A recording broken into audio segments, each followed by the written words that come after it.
Shabbat Shalom. Our scripture reading for today is Joshua chapter 3, verses 11, 13 through 14, and 17.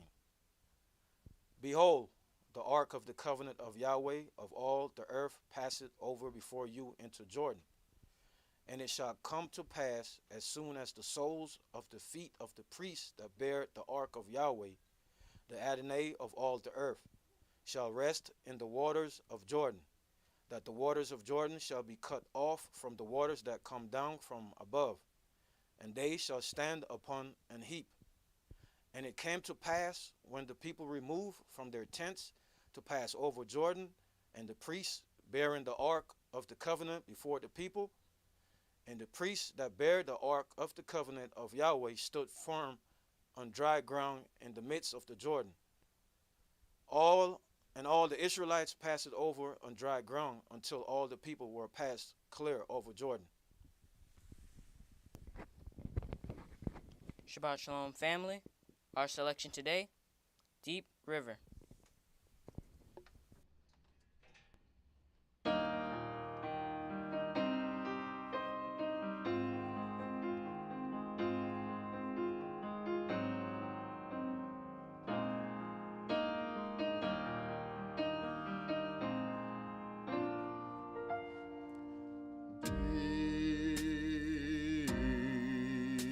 Deep river,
The oracles of the UCI.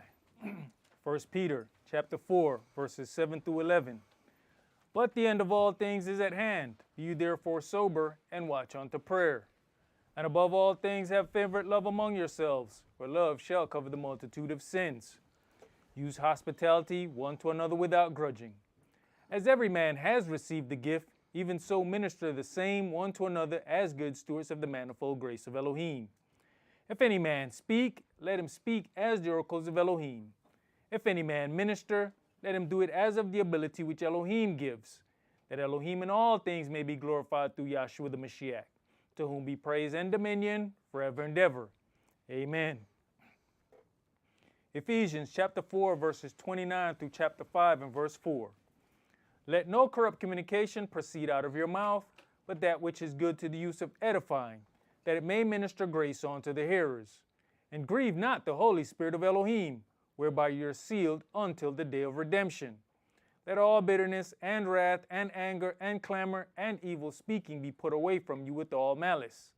And be you kind one to another, tender-hearted, forgiving one another, even as Elohim for Yahshua's sake has forgiven you.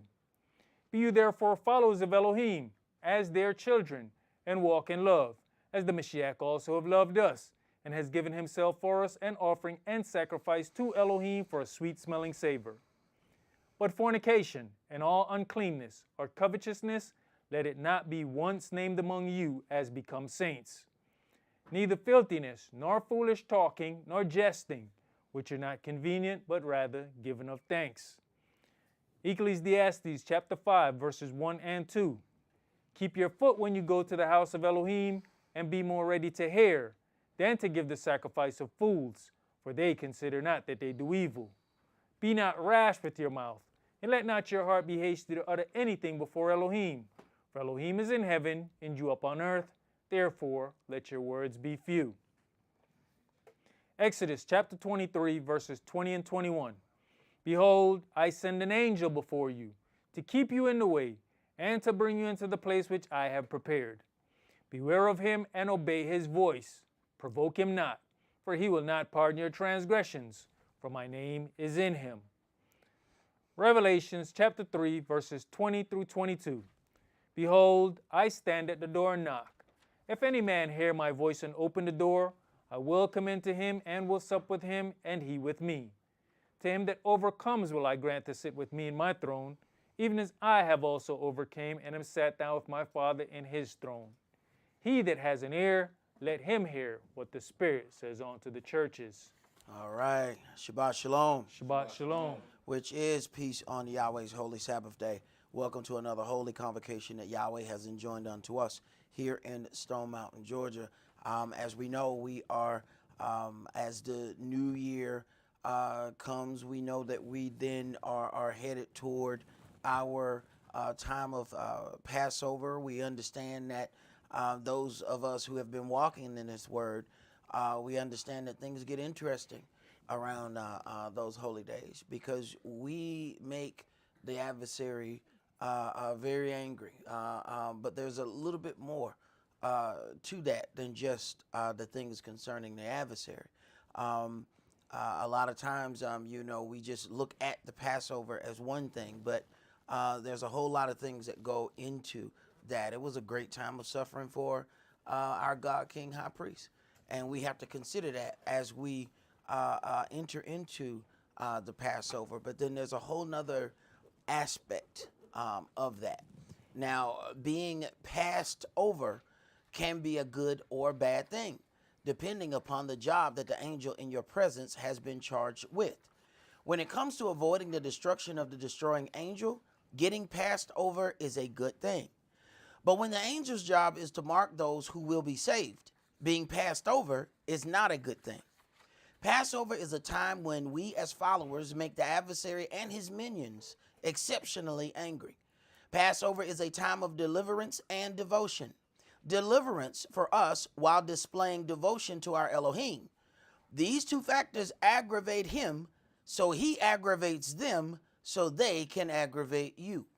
The question we must ask ourselves is, why does Yahweh allow it? To understand why, we must look at it from the Father's point of view. This was a time of great sacrifice and aggravation for our God, King, High Priest Yahshua. So it must be a time of hardship for us as well. Remember, we were baptized unto his death, so we must suffer like things. We will not suffer death as a result of the trying times, but our suffering is a spiritual sacrifice unto him, especially during these times as natural sacrifices have been set aside. You must remember, if they have called the master of the house Beelzebub, how much worse shall they call you? They said he was mad, which is crazy. They said he has a devil. They accused him of teaching and telling lies. They accused him of having a devil and stated that his works were only profitable because he did them by the power of the devil himself. So, are you prepared? On your mark. Get ready? Let's go. Let's begin today's sermon at Ezekiel chapter 9. If they have called the master of the house Beelzebub, how much worse shall they say about you?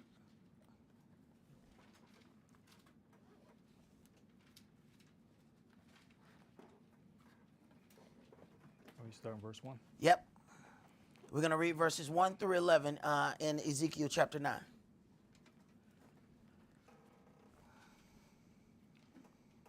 He cried also in mine ears with a loud voice, saying, Cause them that have charge over the city to draw near, even every man with his destroying weapon in his hand. Now, if you just start right here, every man with his destroying weapon in his hand, you think being passed over at this point is a good thing because you don't want to die. But there are levels to certain things, and you can't always just think, oh, I know how Yahweh's going to deal with this. So there are those who try to cheat the system, and Yahweh already has things in his law for those that try to cheat the system. See, we have those who they're going to cheat the system. You know, they're going to wait until it looks like the clouds are about to part and Yahshua on his way, and then they're going to jump up. I'm Israel. No. He already got something for the cheaters. Go ahead. And behold, 6 men came from the way of the higher gate, which lies toward the north, and every man a slaughter weapon in his hand. And one man among them was clothed with linen, with a writer's inkhorn by his side. And they went in and stood beside the brazen altar. Right, so this sounds like that destroying angel that we wanted to pass over us during the first Passover. Keep reading. And the glory of the Elohim of Israel was gone up from the cherub, whereupon he was, to the threshold of the house. And he called to the man clothed with linen, which had the writer's inkhorn by his side. And Yahweh said unto him, Go through the midst of the city, through the midst of Jerusalem, and set a mark upon the foreheads of the men that sigh and that cry for all the abominations that be done in the midst thereof. Okay, so now we end up, and you know us, all right? If a bunch of people walk up and they got AK-47s and AR-15s, and then there's one guy that come up and he got a pen. We're not paying attention to that dude with that pen. And that dude, he got an AR with a scope. I'm looking at him. Everywhere he go, I'm watching every day. He go to the bathroom, my eyes are going to the bathroom. Why that guy got an AR? But right here, the important man is the man with the pen. See, they got slaughter weapons. We're focusing on the slaughter weapons. That ain't your man right now. You worrying about the wrong man. This is how Yahweh tricks those who think that they're going to slick him. See, he always has a plan. Never believe that you understand his law the way he understands his law. You understand what he allows you to understand about his law. Okay? So, he already has something for them tricksters. They say, well, see, I know what he's going to do. See, so then I want to be passed over. So they hiding as the guy with the pen come. They hiding too early. Go ahead. And to the others he said in mine hearing, Go you after him through the city and smite. Let not your eye spare, neither have you pity. Slay utterly old and young. Both... Right. So them olders who say they elders, them young ones, he said, get the toddlers too. Well, get the toddlers? What kind of God is this? He gonna He gonna kill the baby in the pamper? Because they're gonna grow up just to be as evil as the older. Why? Because the older gonna teach the toddler. You don't take care of him now, 50 years from now, your grandkids gonna have to fight a whole army. Go ahead. Both maids and little children and women, but come not near any man upon whom is the mark. Now, this was the one that according to our logic, we ain't paying attention to. We're not paying attention to the guy with the ink, with the inkhorn. See, the ones who we don't pay attention to, that's where your salvation at. This is how Yahweh tricked the deceivers. We want to pay attention to all the people that we think who has power. So we're going to pay attention to the guy with the AR. He got power in his hand. Y'all ever seen that movie where the guy walked in and he said, he got the gun in hand. He said, who in charge? The guy said, I am. Pow! Ask the question again, who in charge? You are. They learned real. You see how quick that lesson was? That lesson was real quick. Who in charge? The man with the gun. So because we've grown up in the daughter of Babylon, we take that same mentality. We are paying attention to the ones with the slaughter weapons in their hand because it looks like they have power. We are not paying attention to the guy with the ink. We ain't paying attention what the dude with the... See, this is... You got some muscle-bound dudes come in, and then you got Poindexter with the pocket protector. He got all those pins up there. We're not paying attention to Poindexter. But Poindexter is who control the dudes with the slaughter weapons. For all those who try to be slick, Yahweh is slicker. Go ahead. And begin at my sanctuary. Begin at my sanctuary. Start dealing right there. Start setting the mark for those that sigh and cry. So what are they? What is this sighing and crying? These are the ones who working. He didn't say put a mark on everybody at the sanctuary. Go to the ones that sigh and cry. How do you sigh and cry? It ain't you just sit at the front door and moan. Ooh. Wait a minute. These are the people who want to bring about change in the way things are being done. See, we got a way that we do things according to the world, and we have a way that things are supposed to be done according to the book. And the deeper you get in this book, the more you're going to find out that folks hate you. I'm talking about mama. I'm talking about grandmama. I'm talking about your cuz, your ace boom coon soda cracker chewing the back of your knuckle. He ain't getting no blacker. I'm talking about all them. The deeper you get in this book, they going to start to hate you. Go ahead. Then they began at the ancient men which were before the house. Uh-huh. And he said unto them, defile the house, and fill the courts with the slain. Go you forth. And they went forth and slew in the city. And it came to pass, while they were slaying them, and I was left, that I fell upon my face, and cried, and said, Ah, Adonai Yahweh, will you destroy all the residue of Israel in your pouring out of your fury upon Jerusalem? Then said he unto me, the lawlessness of the house of Israel and Yehuda is exceeding great. Right. So the ones who wanted to bring about change, they were not liked. See, that's why you got to set a mark on them. Because they said, no, this is how we're supposed to do things. But you know, this is how people form their little cliques. And my elder used to say, let the cliques form. Because that way you get rid of everybody that's down with that same mindset. So you have the ones that said, no. We're going to go by what's written in this book. They're going to be few. And you're going to have to keep marking them. Then he come through the house. Now kill everybody else. If he said everybody in the house was going to be saved, you ain't got to touch the house. See, we want to play the game where we just going to mark over the door with the blood of the lamb, and then we're going to hide right there. And then as soon as he gone, we're going to go right back to the demonic debauchery we was doing before he came. Hallelujah. He got a plan for you. He got a plan for you.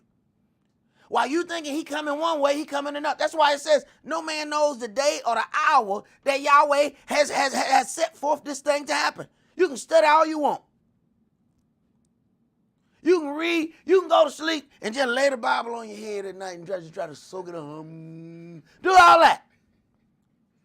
When you looking this way, he gonna come from that way. You keep looking up, and he gonna be standing right behind you. You're not gonna figure out what he doing. And while you doing all that studying, he'll reveal it to a babe. You'll be studying and reading and doing all this. You learning Hebrew, black brew, every kind of brew. You doing everything. And then a kid walk up. Yahshua is right there. What?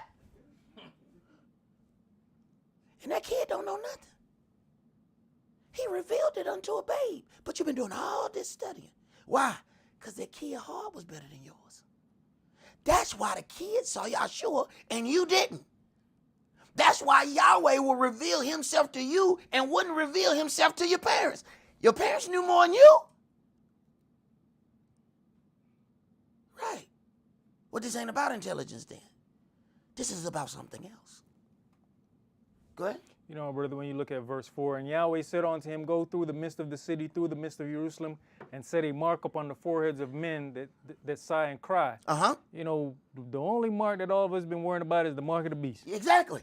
See, we've been running from the mark. We see somebody with an ink. Oh, no, you ain't going to give me that mark. I'm gone.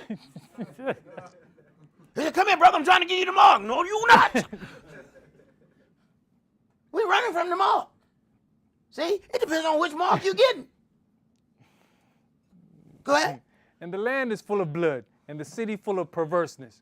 For they say, Yahweh has forsaken the earth, and Yahweh sees not. Mm-hmm. That's what the deceivers always believe. They believe that Yahweh does not see them. Let me tell you something. Yahweh will even trick you into foiling a plot of the deceived and not even tell you. There are some times that Yahweh has pushed me, go and talk to this person. And I'm like, no, I don't think that's a good idea. And everybody around me says, that's not a good idea. I would not go and talk to that person. So, no, this is on my heart so heavy, Yahweh will not let me rest. I need to go and talk to this person. So everybody around me said, this is not a good idea. I go and talk to the person and they all discombobulated and I'm trying to figure out what is wrong with them. And then they let something out. And that little bit that they let out let me know, oh, you was planning to attack me. And he forced me to talk to you to throw off your attack. Wow.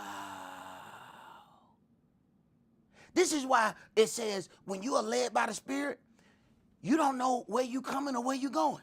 See, everybody around me thought that was a bad idea. Quite frankly, so did I. We all thought it was a bad idea, but I said I cannot rest. He will not let me rest. I have to go talk to this person. This person was planning a grand show against me, and Yahweh made me go stop it. And he didn't tell me what I was doing.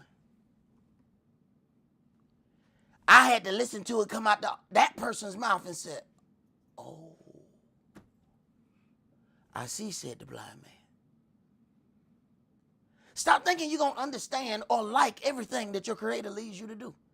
This is how he separates the wheat from the tares. See, the tares think that they're going to like everything that Yahweh tells. So the first time they get to something they don't like, boom, they gone.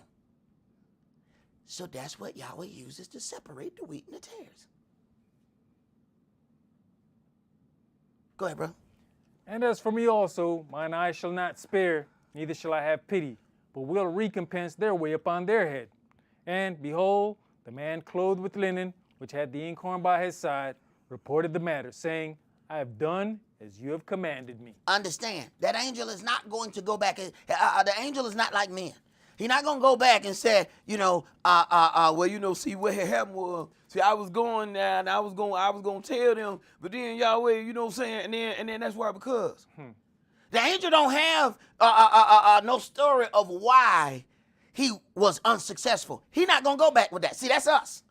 See, when we didn't perform what we were supposed to perform, and you can always tell which one of us did not perform his duties. That's the one with the longest conversation.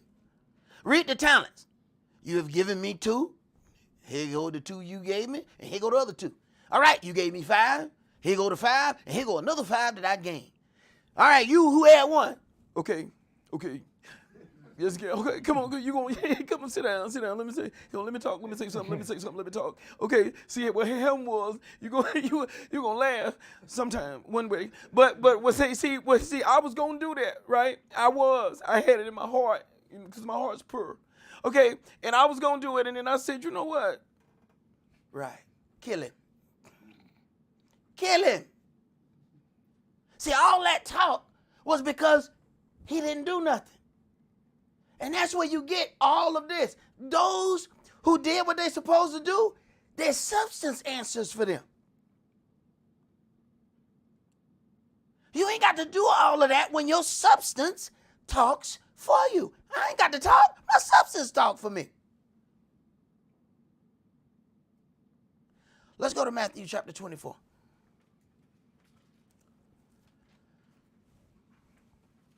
But what we got to get out of this is the way in which Yahweh causes spiritual separation. He's setting the mark.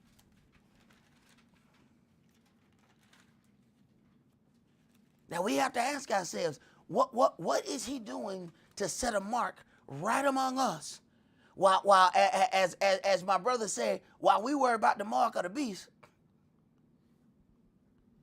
how many of us are trying to get the mark of the priest?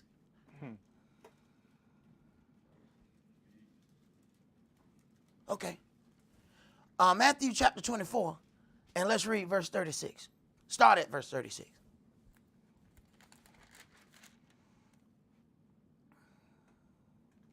But of that day and hour knows no man, no, not the angels of heaven, but my Father only. I'm telling you, he already got a plan for all those who think they slick.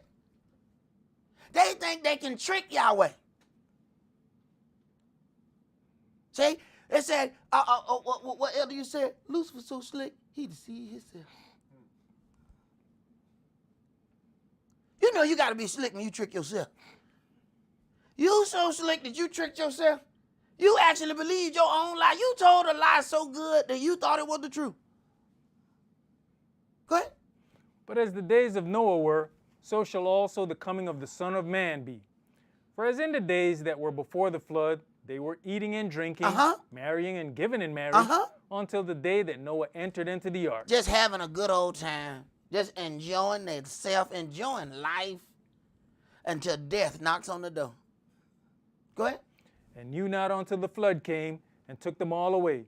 So shall also the coming of the Son of Man be. Then shall 2 be in the field. The one shall be taken, and the other left. Separation.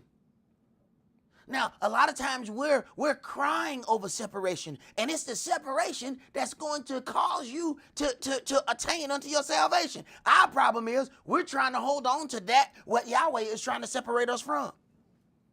You see, I love them. They love me. A lot of times the folk that's hanging around you don't love you. They love what they get from being around you. They don't really love you for you. So you realize when you that guy, everybody want to go to the mall with you. Why? Just in case a fight jump off. You know what I'm saying? 'Cause, you know what I'm saying? Then you do all the swinging. But they don't really like you. They don't really care about you as a person inside. It's just that if the fight jump off by Foot Locker, I can make it down to Champs.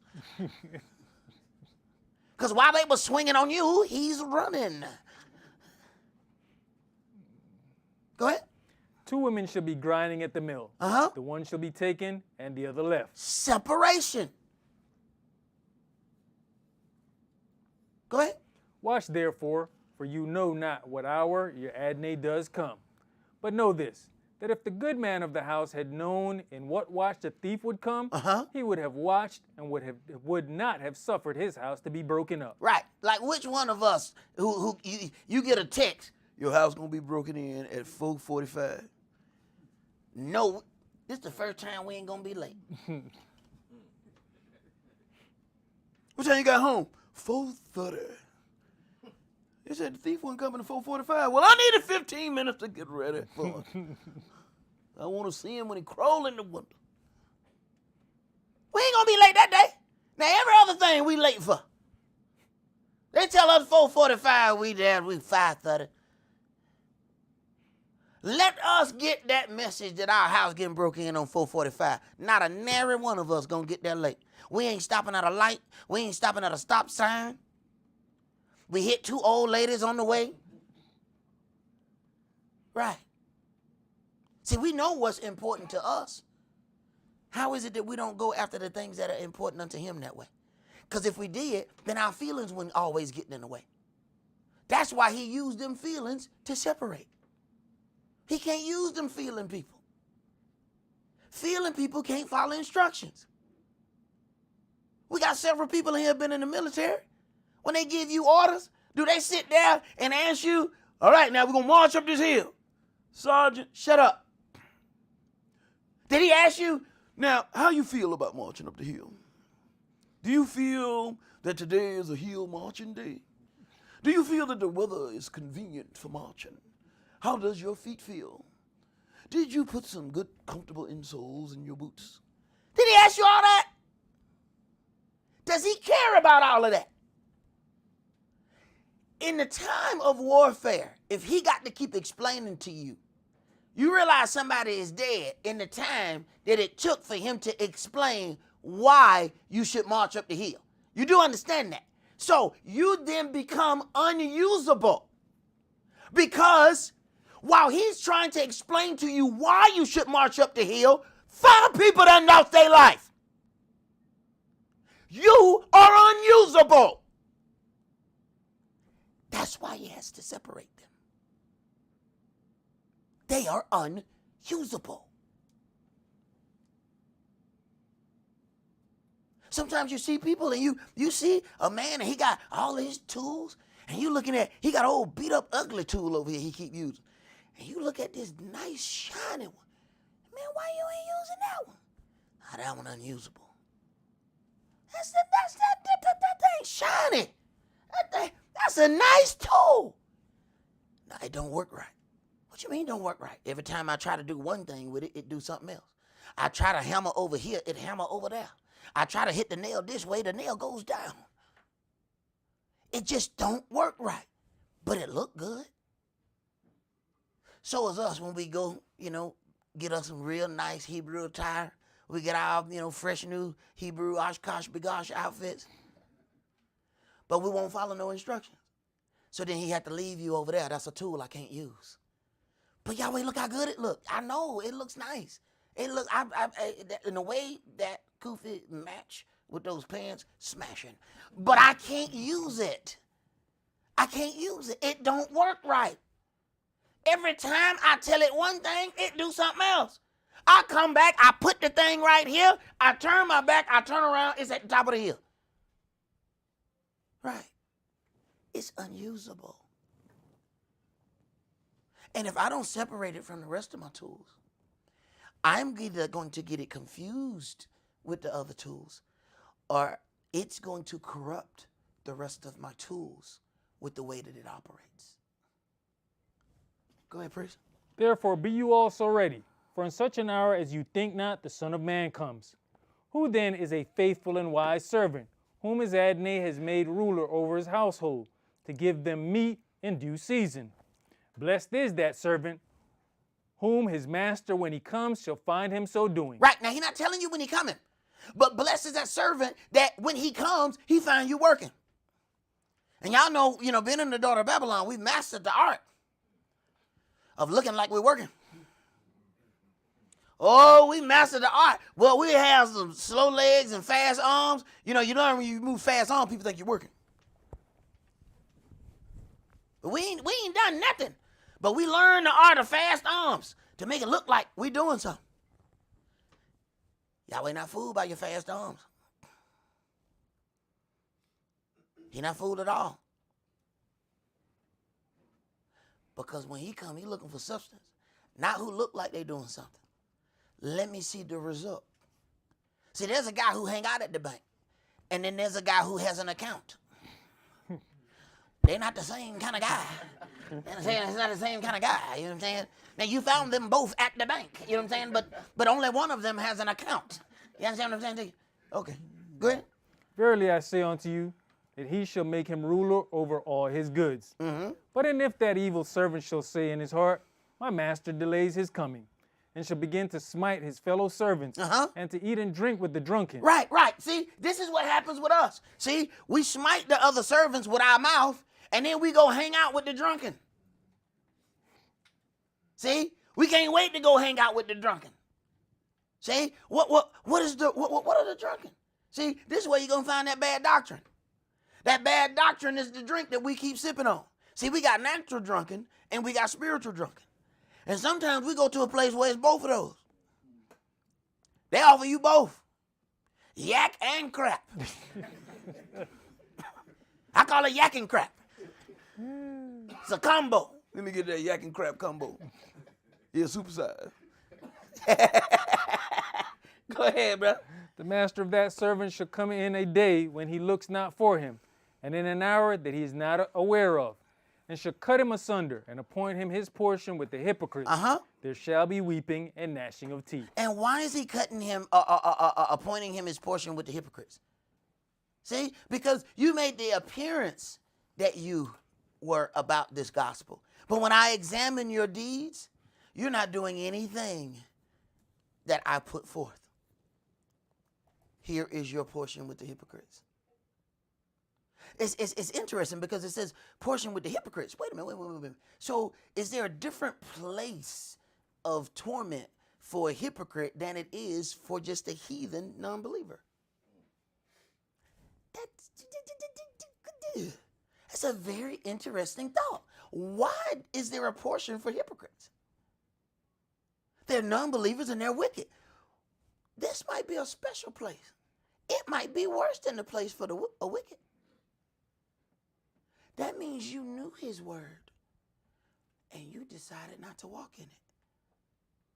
Now, let's gauge that by what else we find in the word.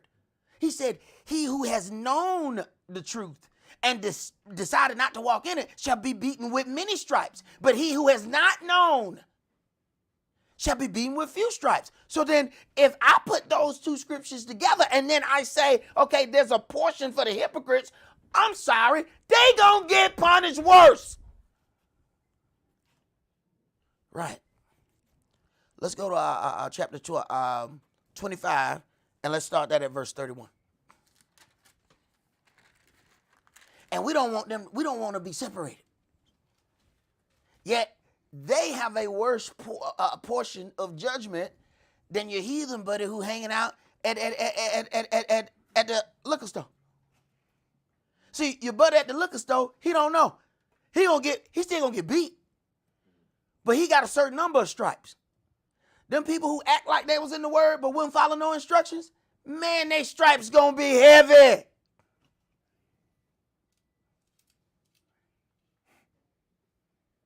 Go ahead. When the Son of Man shall come in his glory, and all the holy angels with him, then shall he sit upon the throne of his glory.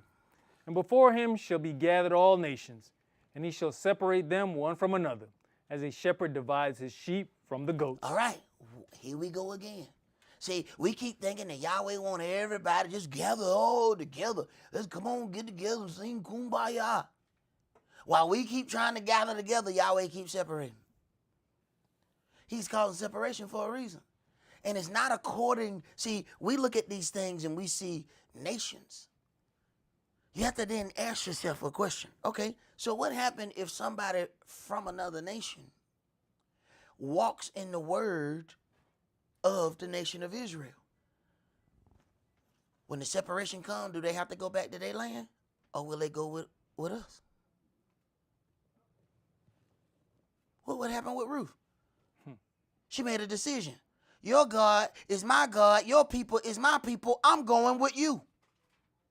So don't think when it says I'm going to separate them by nation that you're going to look at every white person going to go to the right. And every black person going to go to the left. You're going to see some black people go to the right. And you be like, where they going? Because see, they Europeans inside. See, y'all seen the Oreo, right? You see, it's black on the top, and it's black on the bottom, but it's real creamy, white in the middle. And you know, if you go further down that aisle, you know they got double stuffed Oreo. I'm gonna let y'all figure that one out. Go ahead, brother. And he shall set the sheep on his right hand, but the goats on the left. Then shall the king say unto them on his right hand, Come you, blessed of my father, inherit the kingdom prepared for you from the foundation of the world. For I was an hungered, and you gave me meat. I was thirsty, and you gave me drink. I was a stranger, and you took me in. Naked, and you clothed me. I was sick, and you visited me. I was in prison, and you came unto me. Then shall the righteous answer him, saying, Adonai, when saw we you an hungered and fed you, or thirsty and gave you drink? Now, this is why you want to be directed by the Spirit, see, and not directed by your flesh. Because even the righteous don't think that they're doing this to him. See, when you are a person who is trying to do good without an ulterior motive, then you won't get tricked because you're trying to do good for goodness sake. But you will find some people who will do good to you because they wanted something from you. They pretended to be your friend because you had a certain position in the church. They didn't really like you. So this is how Yahweh tricks those individuals. He even tricked the good. They trying to figure out, I accept the prize, Yahshua, because it's marvelous. But I'm going to be honest with you, I don't remember doing this. Now, I don't want to get farther down the road and then you be like, you take it back. So I just want to go ahead and talk to you now because you might have the wrong person. Because I don't remember, I definitely think that I would remember seeing you. You know what I'm saying? Because you're the only glowing dude I've ever seen. So I'm pretty sure I didn't do any of this stuff that you saying that I did to you. That, quite frankly, shows that they're righteous. Because even while receiving good, they ask the question, when did I do this to you? The wicked, if he had offered the wicked, you did this good, they would like, sure did. Thank you. Thank you. Yes. Come on, baby, hurry up, let's go before we figure it out. See, the wicked not going to ask that question. See, learn how to hear. Learn how to hear. The righteous ask that question. I don't want to be receiving something that I don't really deserve. So are you sure that I did this to you? Because I don't remember ever seeing you. Go ahead. When saw we you a stranger and took you in, or naked and clothed you? Or when saw we you sick, or in prison and came unto you? And the king shall answer and say unto them, Verily I say unto you, inasmuch as you have done it unto the one of the least of these my brethren, you have done it unto me. Right. So you did it unto the least of them. But see, y'all know how we act. No, we want to be nice to the best of them, not to the least of them. And this is how Yahweh tricks the righteous and the unrighteous. The righteous don't even know they earning their keys to the kingdom. The unrighteous don't know that they locking themselves out of the kingdom. Because they think, this person don't matter. I'm going to do nice, and I'm going to be nice to them people that sit up there toward the front. But Yahweh gave the key to the dude sitting in the back. Everybody that do right by you, get in. We'll step on him trying to get to the front. Move, fool. How you doing, priest?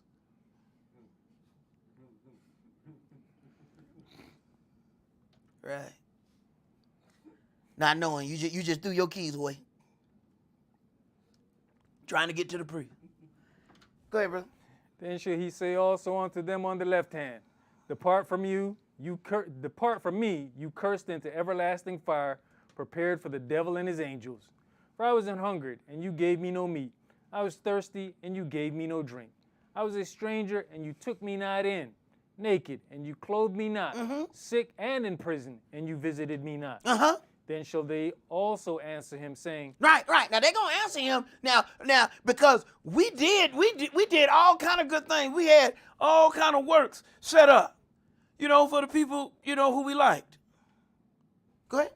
And nay, when saw we you and hungered, or thirsty, or a stranger, or naked, or sick, or in prison, and did not minister unto you?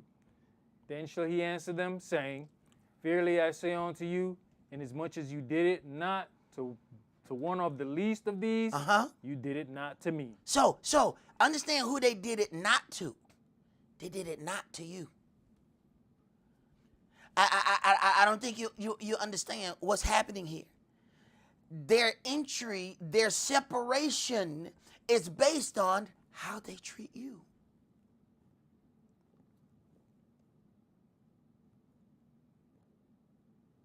Go ahead. And these shall go away into everlasting punishment, but the righteous into life eternal. All right. Let's go to Matthew chapter 20. See, when you get and really dive into the New Testament, you'll find that all these people who say that they believe in the New Testament cannot believe in the New Testament. They are liars and the truth is not in them, because this New Testament absolutely cuts up some of that crap that you hear. Once saved, always saved. You cannot be reading this book. I don't know what book you're reading, but you didn't get that out of him.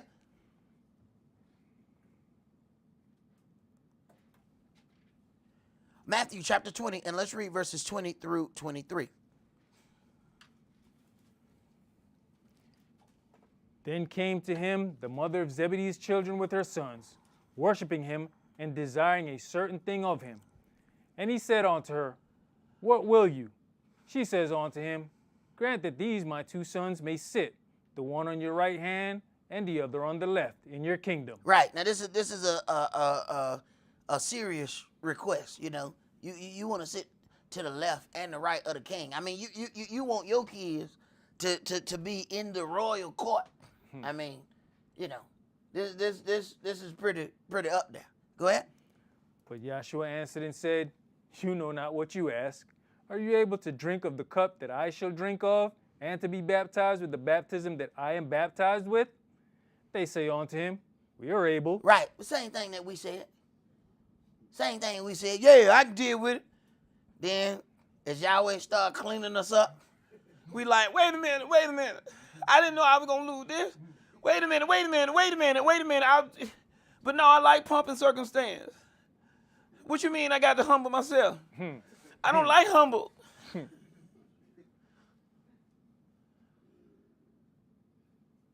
Right. Go ahead. And he says unto them, You shall drink indeed of my cup. Now understand now, these are his closest followers. You can't be a minister of me and not drink of my cup. What does that mean? See, there's one thing that happened during Passover, and they're drinking out of the cup. See, that's natural. Spiritually, to drink out of my cup means we're going to suffer the same thing. See, there's something, they didn't understand when they were drinking out of the cup that they was really drinking out of the cup. We're not understanding the natural versus the spiritual. When you drink out of the cup, you're drinking out of the cup. No, I got poison. Here you go. Sip it out. No, I'm straight. Yeah, man, they beat me bad. There you go, take a sip of that. No, I'm straight. Yeah, man, they called me all kind of dirty names. Told me I was a teacher of lies. There you go. Here go your sip. No, drink of my cup. That's what they said about me. That's what they're going to say about you. You ready? Go ahead, bro. And be baptized with the baptism that I am baptized with. But to sit on my right hand and on my left is not mine to give. Right. See, to get right there, you can't just sit right there. You got to earn that seat. Go ahead. But it shall be given to them for whom it is prepared of my Father. All right. Now let's go to Matthew chapter 10.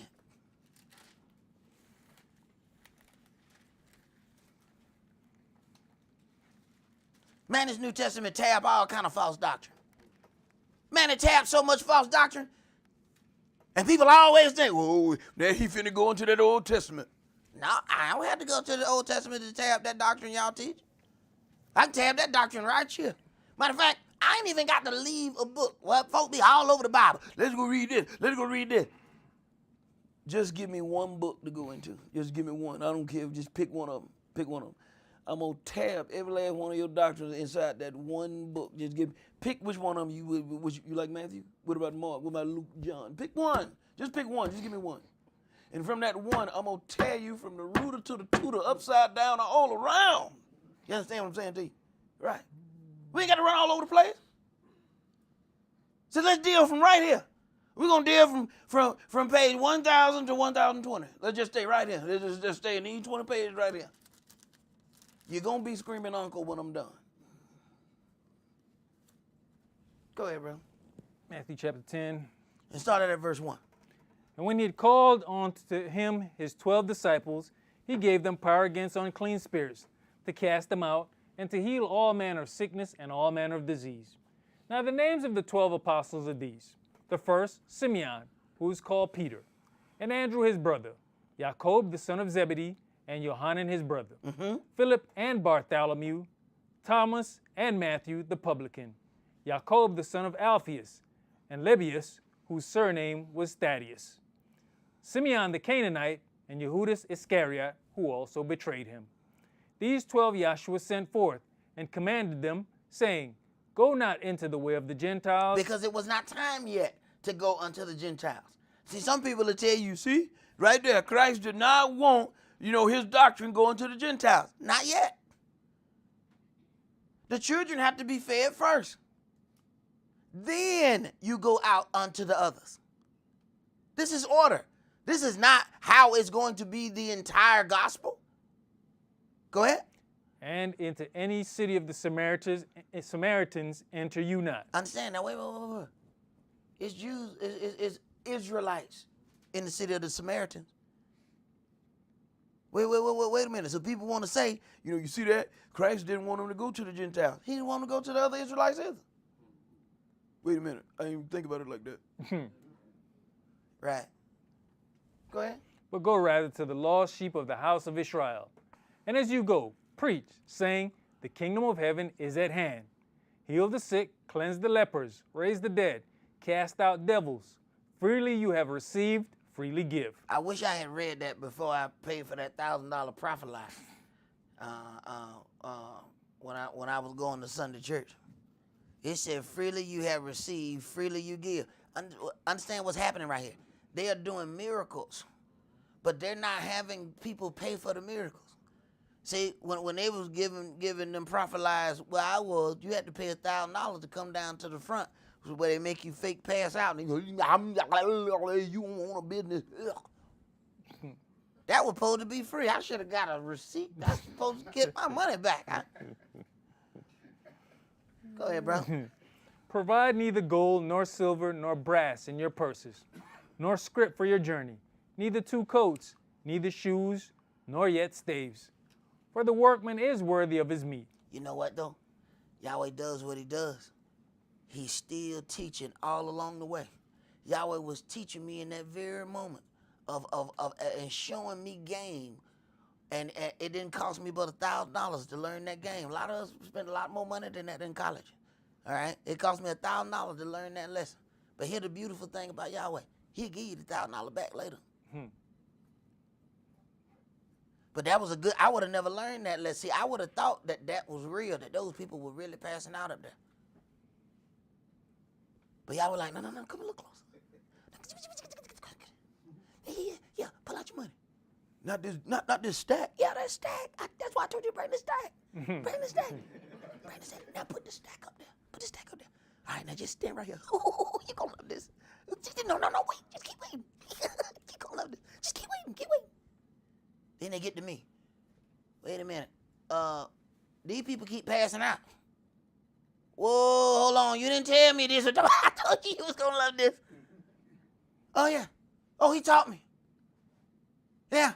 I was able to recognize the game where they sitting there trying to make me, squeezing my temple and shaking my head. And then the dude behind me, he's not catching them. He behind them, pulling them down. So every time he try to pull me, you know what I'm saying, I hit him, I shoot him with a bow. Pow! You know what I'm saying? Stop that. you know? So then the other dude just keep shaking my head and be like, go down, clown. And then the other one pulling me. I said, nigga, stop that. You know what I'm saying? You know, now understand now, everybody in the whole congregation is watching. It's full. Yahweh made sure everybody was there this day. All right, the balcony full. He made everybody sing. See, this is the way to put pressure on me, you know? And they looking at me like, everybody else done passed out. You not going to pass out, son? Nope. Stop that.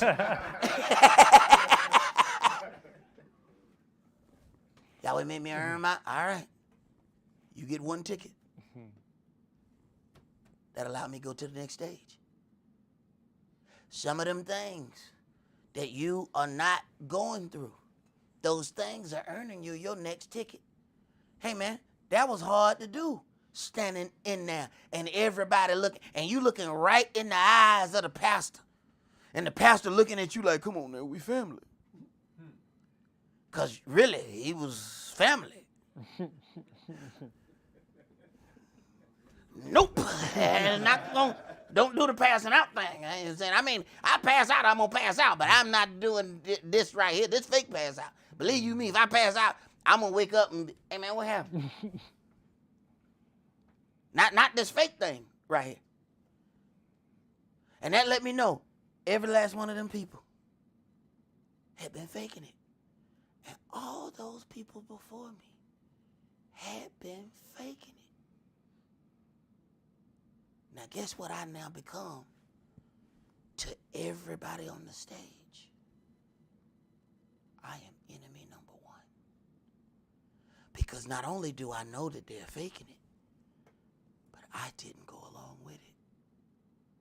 And I sacrificed my $1,000. Everybody on that stage was afraid of me from that day forward. Everywhere I went, they knew where I was. I move, 20 eyes move where I move. I stand up. What are you gonna do? What y'all keep looking at me for? Because they know I know.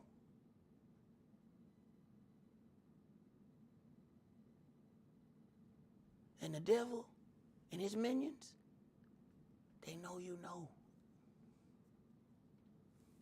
They know you know. Go ahead. Matthew chapter 10 and verse 11.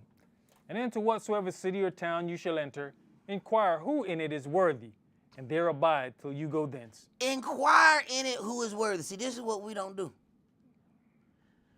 We don't inquire who is worthy. We look at, who seem like they nice, and then we go stay with them. It says, and into whatsoever city or town you enter, inquire who in it is worthy. If they are worthy, there abide till you go thence. What happened if you abide there and they are not worthy?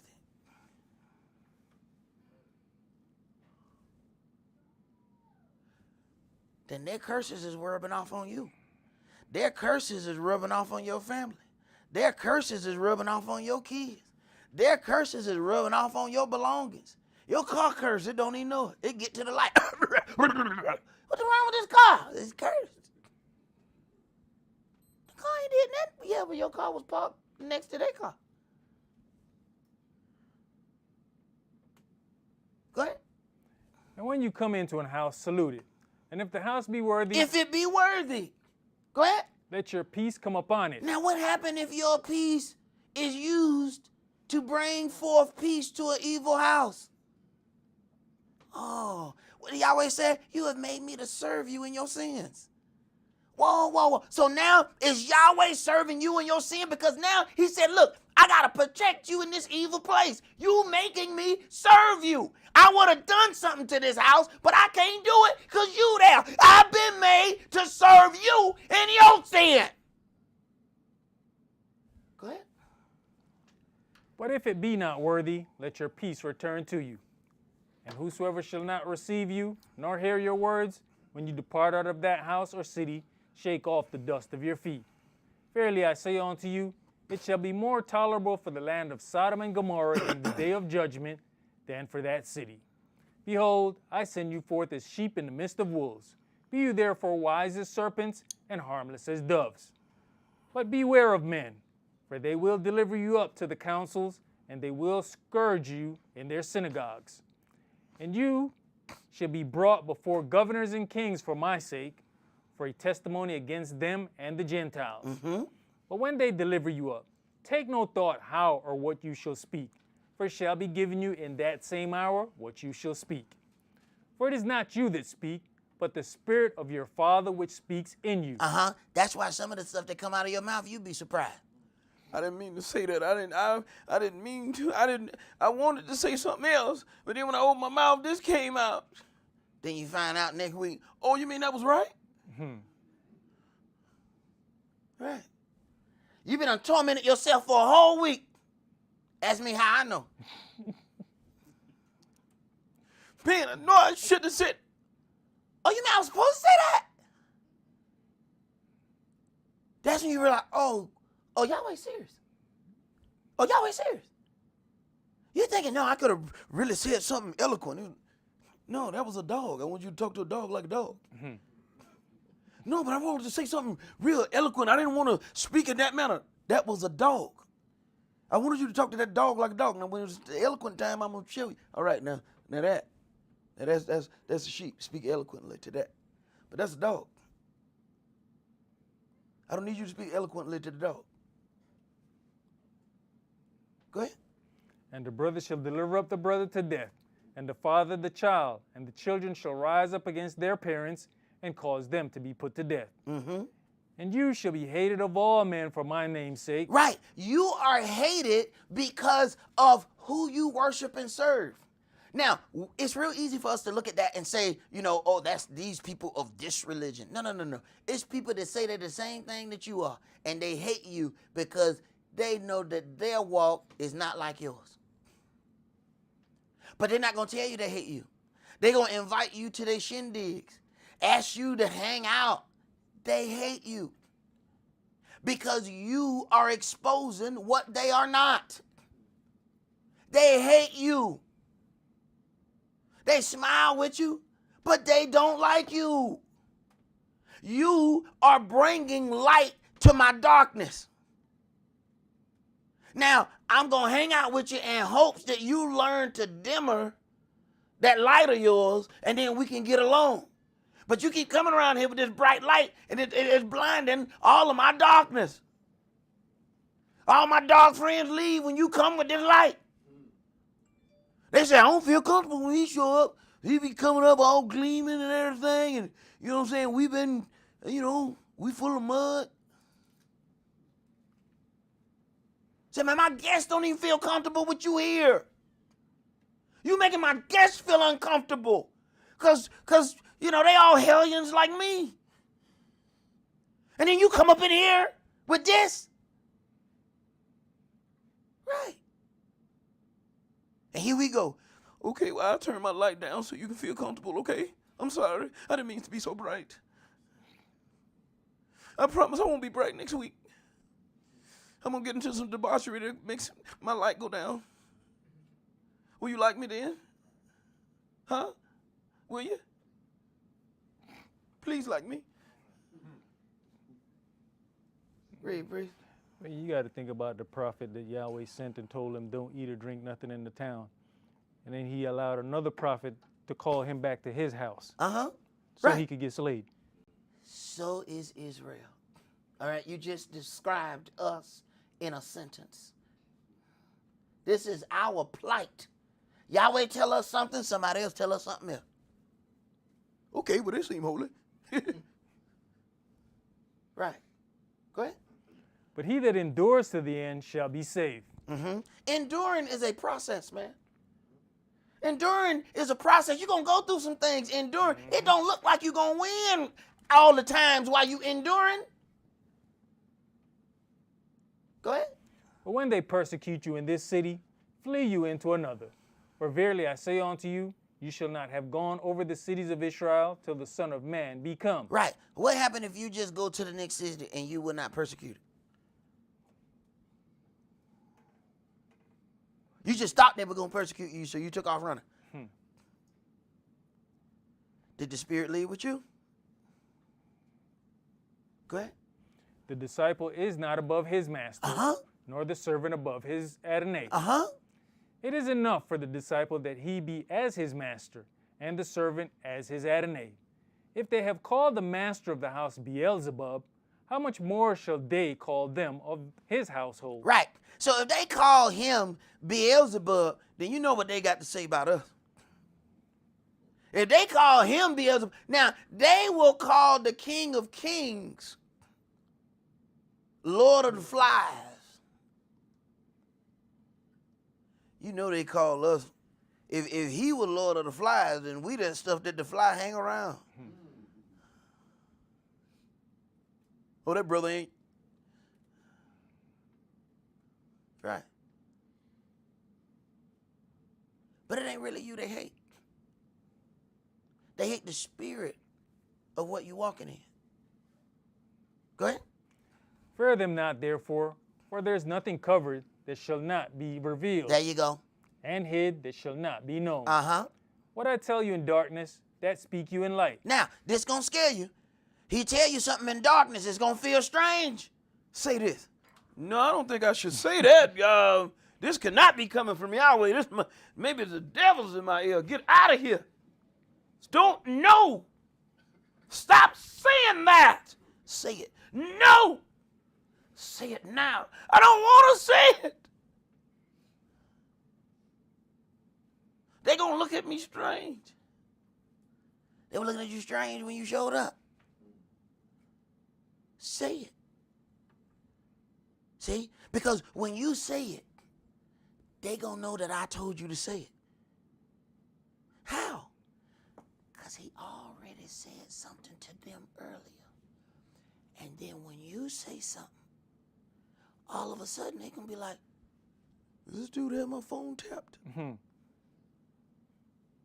See, that's why you can't guess on what things you're supposed to follow Yahweh on. Look, I already did the pre-work. Just say what I'm telling you to say. They gonna know that I talked to you. Cause see, then they got to ask themselves. I swear he ain't nobody. He's a liar. He a such and such. Well, how in the hell did I have that thought before he said it?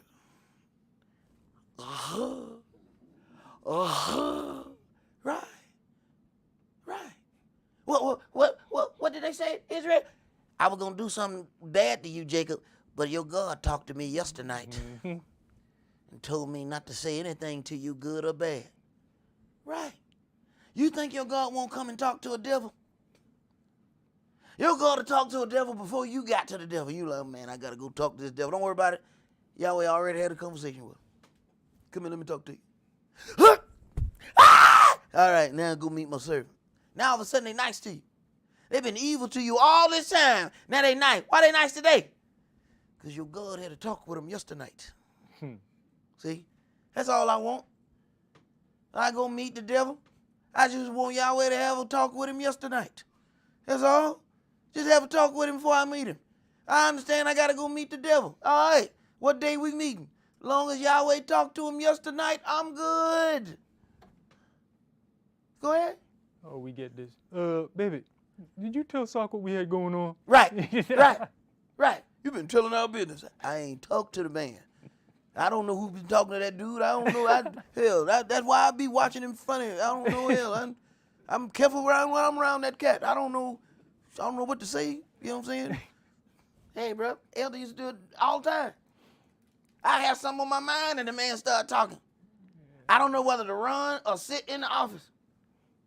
Because sometimes, most of the time, it was something that I shouldn't have been thinking about. He'd be like, hey, yeah, and Sock, you know, such and such. I'd be like, why you talk about that? What made you talk about that? Why you, somebody told you something? See, so it take one to know one, see? So I know what y'all going through. Already been through it. Thank you very much. Read the priest. And what you hear in the air, that preach you upon the housetops. And fear not them which kill the body, but are not able to kill the soul. But rather fear him which is able to destroy both soul and body in hell. Are not 2 sparrows sold for a farthing? And one of them shall not fall on the ground without your Father. but the very hairs of your head are all numbered. Fear you not, therefore, you are of more value than many sparrows. Whosoever therefore shall confess me before men, him will I confess also before my Father which is in heaven. But whosoever shall deny me before men, him will I also deny before my Father which is in heaven. Now, how do you confess or deny him? See, if he have given us a way and we have decided on another way, you have denied him before men. I don't care what words come out of your mouth. We love Yahshua. But we're not really going to keep the Sabbath per se. You know what I'm saying? I mean, but I love him. See, but I'm gonna love him, Sunday. You denying him. And you are denying him before men. He says, we have one order of things that we were taught. All of a sudden, people want to do something different. You are denying him before men. Your mouth says one thing, but your actions show something else. See, we think that when it says deny him before men, that we get up in public, I denounce Yahshua. Hear ye, hear ye. We think that that's what it takes. No. Your actions said all that for you. You didn't have to say it out of your mouth. Your actions said it.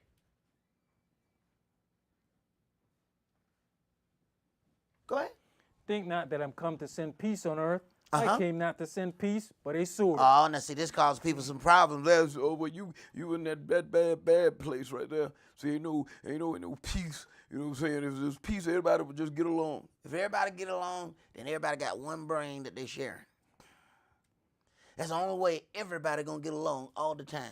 If there's one brain and all of us share that one brain.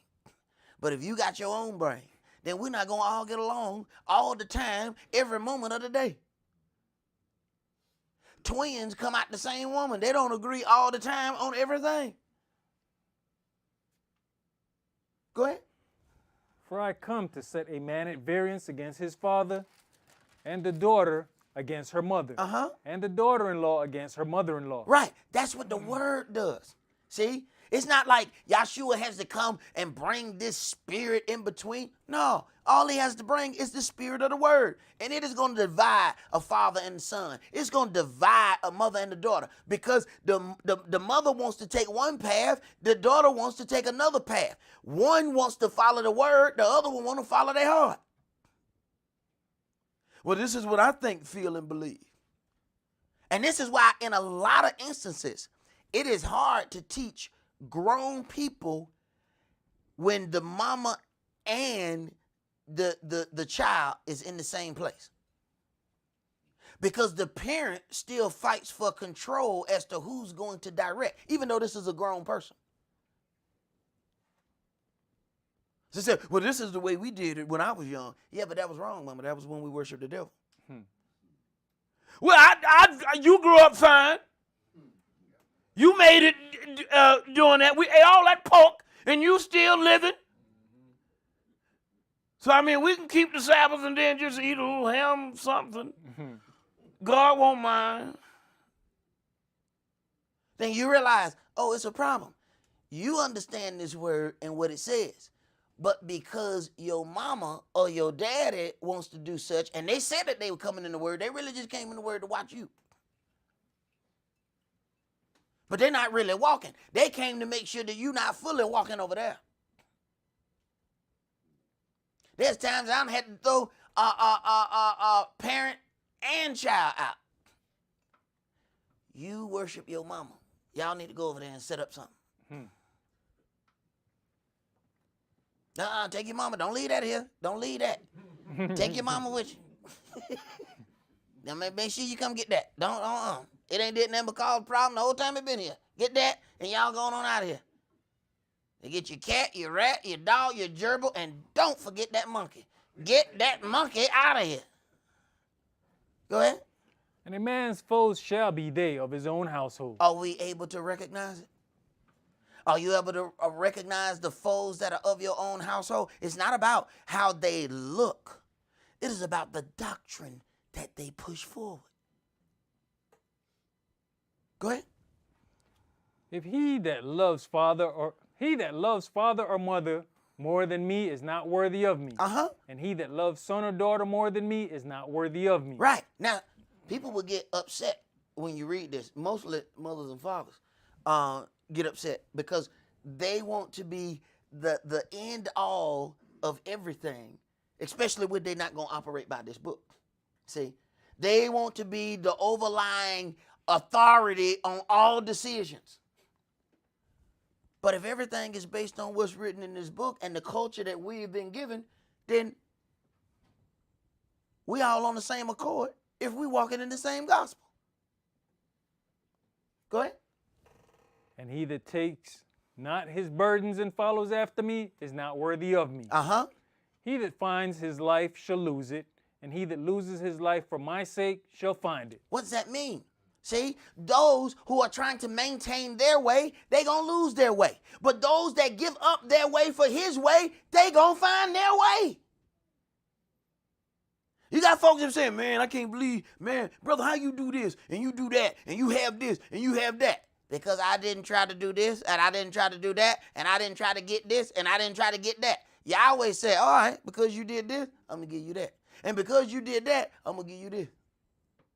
But all the people who go after this, that, and that end up absolutely miserable and still don't have it.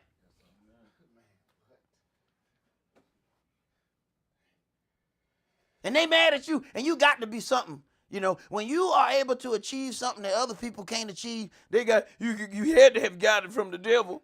Because I don't have it. And I'm mad. When? I said, when? Right. Go ahead. He that receive you, receive me, and he that receive me, receives him that sent me. Listen to that. See? This is why the minions of the adversary have to come against you, because they have to represent their father, the adversary, the devil. So he that receives you receives me. They cannot receive you because they don't receive him. Go ahead. He that receive a prophet in the name of a prophet shall receive a prophet's reward. And he that receive a righteous man in the name of a righteous man shall receive a righteous man's reward. And whosoever shall give to drink unto one of these little ones a cup of cold water only in the name of a disciple, verily I say unto you, he shall in no wise lose his reward. Right.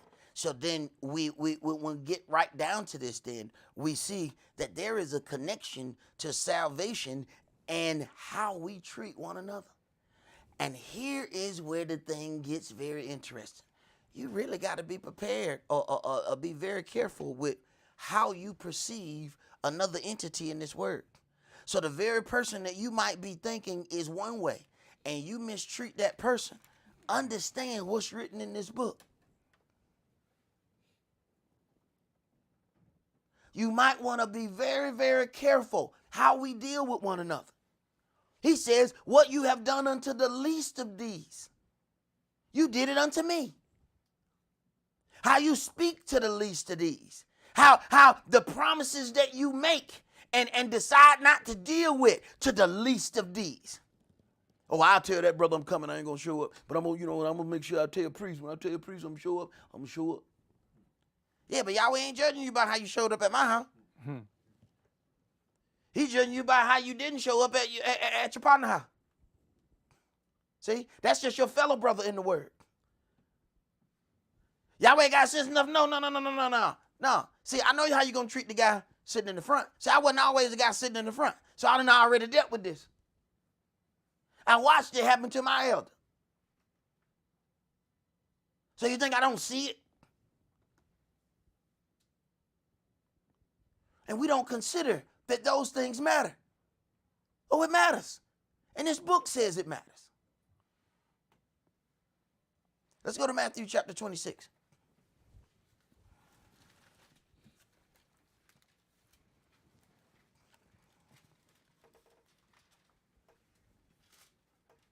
Folks say, I don't want to deal with them people that deal with that Messianic Judaism. All they do is read out of the Old Testament. You don't want us to read out the New Testament. You think you do. You think you want me to read? You don't want me to read out of it? See, if we read out the Old Testament, they can clearly say, well, that don't apply to us. You really don't want me to read out this New Testament because you're going to realize that it applies to you and you ain't going to like the way it's read.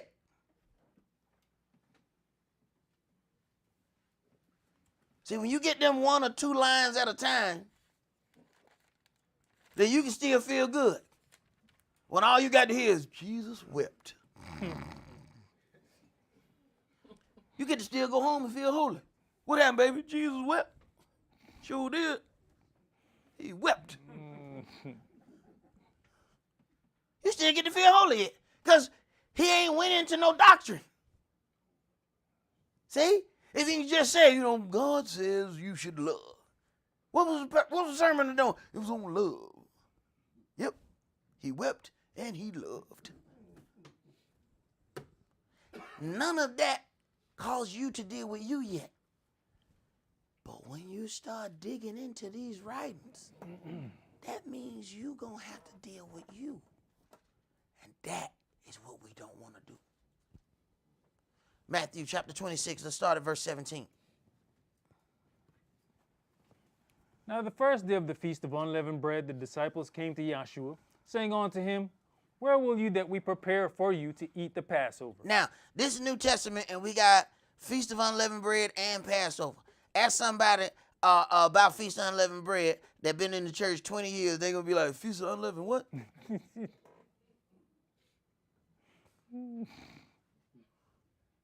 Go ahead.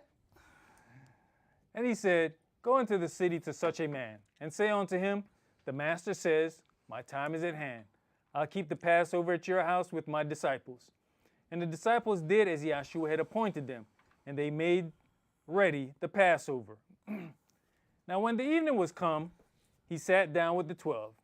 And as they did eat, he said, Verily I say unto you, that one of you shall betray me. Mm-hmm.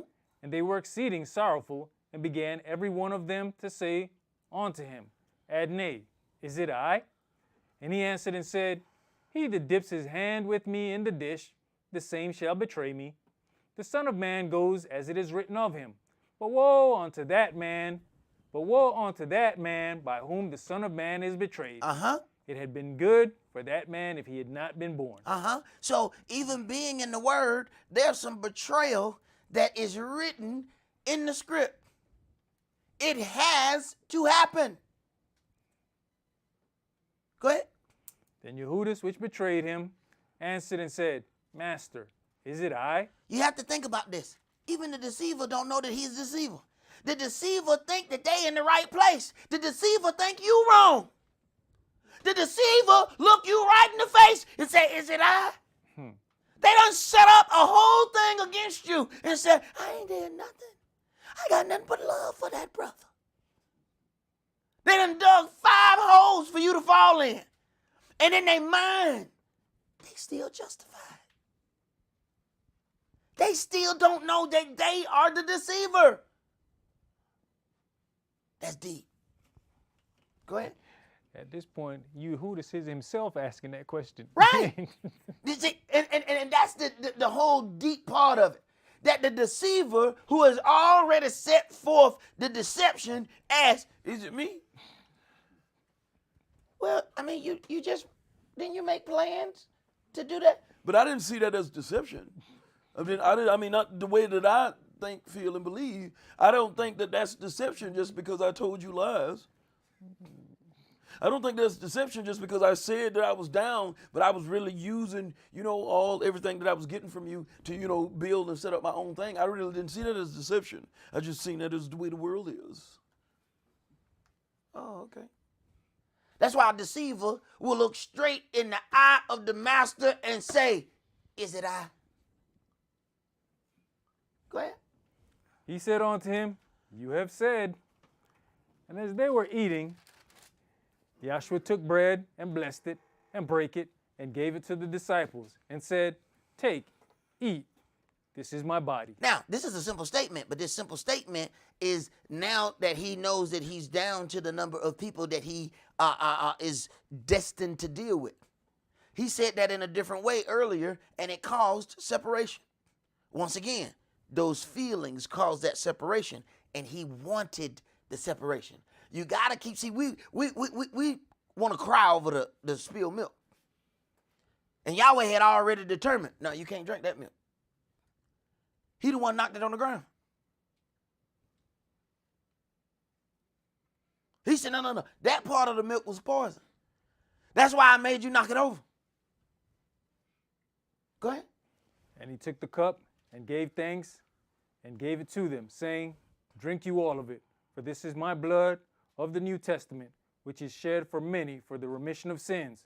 But I say unto you, I will not drink henceforth of this fruit of the vine, until that day when I drink it new with you in my Father's kingdom. And when they had sung an hymn, they went out into the Mount of Olives. Then saith Yahshua unto them, all you shall be offended because of me this night, for it is written, I will smite the shepherd, and the sheep of the flock shall be scattered abroad. But after I am risen again, I'll go before you into Galilee. Cephas answered and said unto him, though all men shall be offended because of you, yet will I never be offended. Everybody believe that they're going to be on the right side of history before it's history. Everybody believes that. I ain't going to knock me. I'm down. I'm down like 4 flat tires. You can count on me. Believe that. Who want it? They can come and get it. Then when it happens, right. Go ahead. You know, brother, when you go back up to the top, when it says, take, eat, this is my body, and drink of the blood, we can see that even the deceiver took part in the body and the blood. Exactly. But as we go further, it says, don't drink of this unworthily, right. lest you drink damnation to yourself. Right. And we see part of how he was unworthy. He's setting up the very body that he eating. He drunk the very blood that he gonna spill. Right. So there's some of the same thing happening here. People come and partake in Passover with you. And they are the very ones that's planning on spilling your blood. Right. Remember, he said, whatever you have done to the least of these, you did it unto me. So they take Passover with you, drink the blood with you, and plan on spilling your blood. That meant they plan on spilling his. So when judgment comes, they're going to think it's so unfair. But when I was plotting against you, Yeshua. You remember you was plotting against that brother? That means you were plotting against me. Go ahead. Yahshua said unto him, verily I say unto you, that this night, before the cock crow, you shall deny me 3 times. Cephas said unto him, though I should die with you, yet will I not deny you. Likewise also said all the disciples. Right. Now, we always give, Cephas a hard time, but all of them said that, We get him because the light was shined on him, So we always, post Cephas. He get a bad rap right here. Because at the end of the day, they all took off running. So, you know what I'm saying? So we really do Cephas wrong. Yeah, he said, I ain't going to do it. I'm down. I'm ready. I'm a ride or die. What? And when it came, he rode. He rode right out of there. But what's not fair, so did the others. They rode too. But we don't always talk about them, and that's not right. That's not right. Go ahead. Let's give him his credit. He went further than all of them. He did. And then that's crazy but you see how that worked though? Because he went further, his fear was exposed more than everybody else's, and then we talk about him. But the rest of them, a leaf shook, and they was like, you hear that? What? It said, shh. That was a leaf, bro. No, listen again. Shh. Brother, that's 2 leaves. I'm out. Go ahead. Then cometh Yahshua with them unto a place called Gethsemane, and says unto the disciples, sit you here, while I go and pray yonder. And he took with him Cephas and the 2 sons of Zebedee, and began to be sorrowful and very heavy. Then says he unto them, my soul is exceeding sorrowful, even unto death. Tarry you here, and watch with me. And he went a little further, and fell on his face, and prayed, saying, O my Father, if it be possible, let this cup pass from me. Nevertheless, not as I will, but as you will. All right. Even Yeshua has to deal with things that he does not want to deal with. This is why he causes separation between the sheep and the goats. The sheep hear the voice of the master and they come to where the voice is. Goats are some of the most unruly things ever. They eating everything. They tearing up everything. He's separating the sheep from the goats. Them goats will not listen. If the shepherd merely come out in the field and start talking, all of the sheep will run from the other end and gather right where he is. He don't have to say, come here. The shepherd can come out and start talking to somebody else. The sheep hear his voice and say, all we need to know is he was talking. We don't need to know what he said. We just know his voice. So we gonna follow the voice that we know. Them goats, you don't have to go catch them goats. Them goats ain't studying you. Them goats do what they want to do. And you have been presented with the children of Israel. We have sheep and we have goats. There are some, no matter what you do, ain't nobody listening to you. You can lay down your life for them. They say, thank you. Then move on. And you just going to die right here. Get your dead body out the way. I got somewhere to be. They don't care. Go ahead. And he comes on to the disciples and finds them asleep, and says unto Cephas, what, could you not watch with me 1 hour? Watch and pray that you enter not into temptation. The spirit indeed is willing, but the flesh is weak. He went away again the second time and prayed, saying, O my Father, if this cup may not pass away from me, except I drink it, thy will be done. And right. Your will be done. Not my will be done. This is why he has to separate, the wheat from the tare, because they want their will. The sheep are willing to deal with Yahweh's will even when it does not match their own. Go ahead. And he came and found them asleep again, for their eyes were heavy. And he left them and went away again and prayed the third time, saying the same words. Then come he to his disciples and says unto them, Sleep on now and take your rest. Behold, the hour is at hand, and the Son of Man is betrayed into the hands of sinners. Rise, let us be going. Behold, he is at hand that does betray me.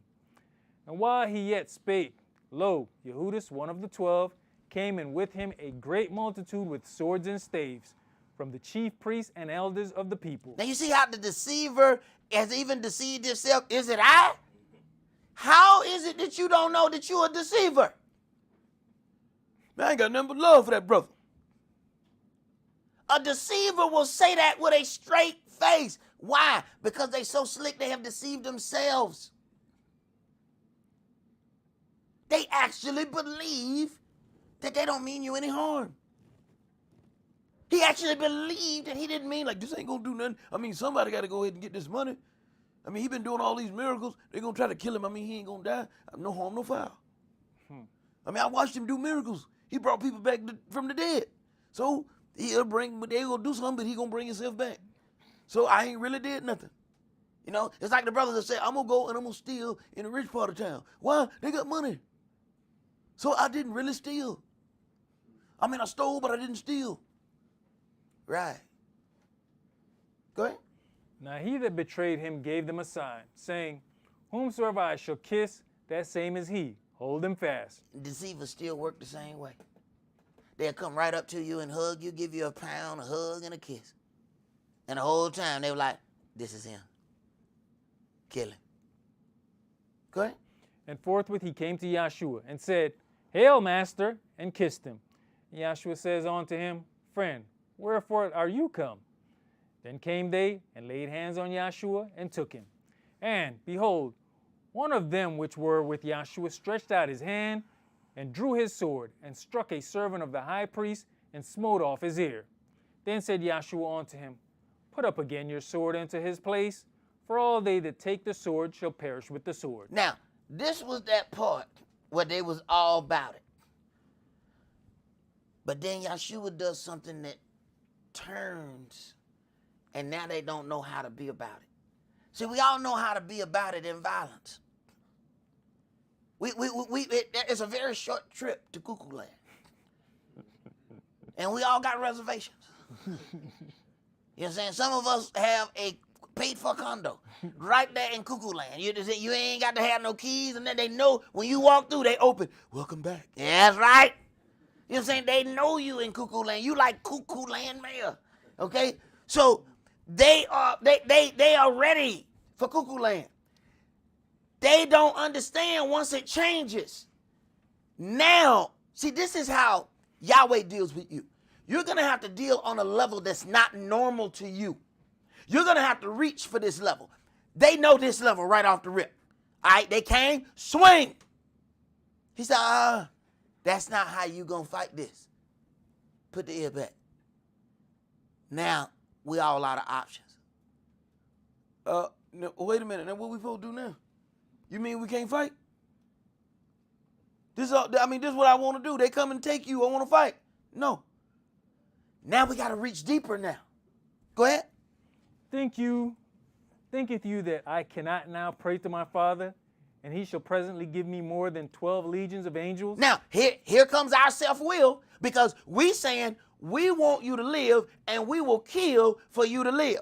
And he's saying, I have to die so you can live. But you thinking you're trying to follow your own will. Follow my Father's will. That means you got to do something that you don't like. Another reason why he has to separate them damn goats. Because the goat ain't going to listen. Right here, what he's explaining, the goat ain't going to listen. No, I'm okay. You're going to have to keep putting his ear on, because I'm going to keep cutting it off.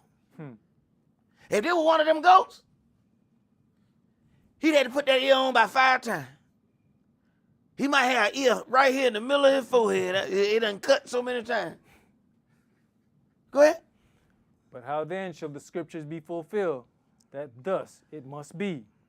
In that same hour said Yahshua to the multitude, Are you come out against me as a thief? Are you come out as against a thief with swords and staves for to take me? I sat daily with you teaching in the temple, and you laid no hold on me. But all this was done that the scriptures of the prophets might be fulfilled. Then all the disciples forsook him and fled. Then all of the disciples forsook him and fled. Why? He made them go on a level that they were not accustomed to. We know the violence level. When he said, that ain't how you gonna do this. Now they shook. Now what we supposed to do now? All this time we've been gathering together, I'm like, man, I'm swinging. That's what I got this sword for. I cut off the ear, he gonna put the ear back on. Well, you put the ear back on, I'm gonna take that ear home with me. Go ahead. You know, when you go back to verse 35, Cephas said unto him, Though I should die with you, yet will I not deny you. Likewise, also said all the disciples. Like you said, they were all ready to fight to death. You got it. But he needs them to live. Because I have spent all this time teaching you this doctrine, and I need for you to live to spread this doctrine. You do not get to die tonight with me. I am dying, not you. But see, we want to do our own thing, what we think, feel, and believe. The difference is once they were scolded, now they didn't know what to do. That's why they forsook and fled. They were ready to fight and die. But that was not the Father's will. I didn't spend all this time teaching you for you to die here. I spent all this time teaching you because I have a job for you. Now go do the job that I trained you to do.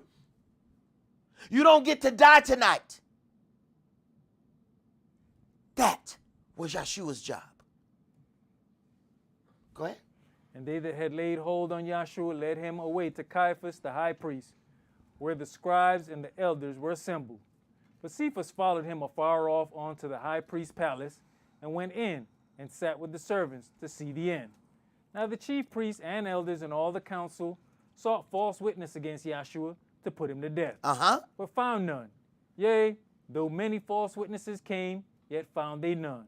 At the last came 2 false witnesses, and said, This fellow said, I'm able to destroy the temple of Elohim and to build it in 3 days. So everything that he says, they're making it out to be a lie. They are calling him a lie and a liar because they don't understand the things that he has said. He was always speaking over their head. So you have to ask yourself, the people that say you are a liar, is it that Yahweh gave them very little understanding of the level of spirit that comes out of your mouth? Because to a simpleton, you are a liar. Because there's no way in their mind that they can fathom the kind of things that are coming out of your mouth. So you have to be a liar. Because I ain't seen it. How can this be so? Right. Go ahead. And the high priest arose and said unto him, Answer you nothing? What is it which these witness against you? But Yahshua held his peace. And the high priest answered and said unto him, I adjure you by the living El, that you will tell us whether you be the anointed, the son of Elohim. Yahshua says unto him, You have said. Nevertheless, I say unto you, hereafter shall you see the Son of Man sitting on the right hand of power and coming in the clouds of heaven. Then the high priest rent his clothes, saying, He has spoken blasphemy. What further need have we of witnesses? Behold, now you have heard his blasphemy. What think you? They answered and said, He is guilty of death. Then did they spit in his face and buffeted him, and others smote him with the palms of their hands. Once they could convince some people to go against him, then more people went against him. That's what the evil gatherings are about, to gather up more false witnesses. And the false witnesses accuse the truth teller of being a liar.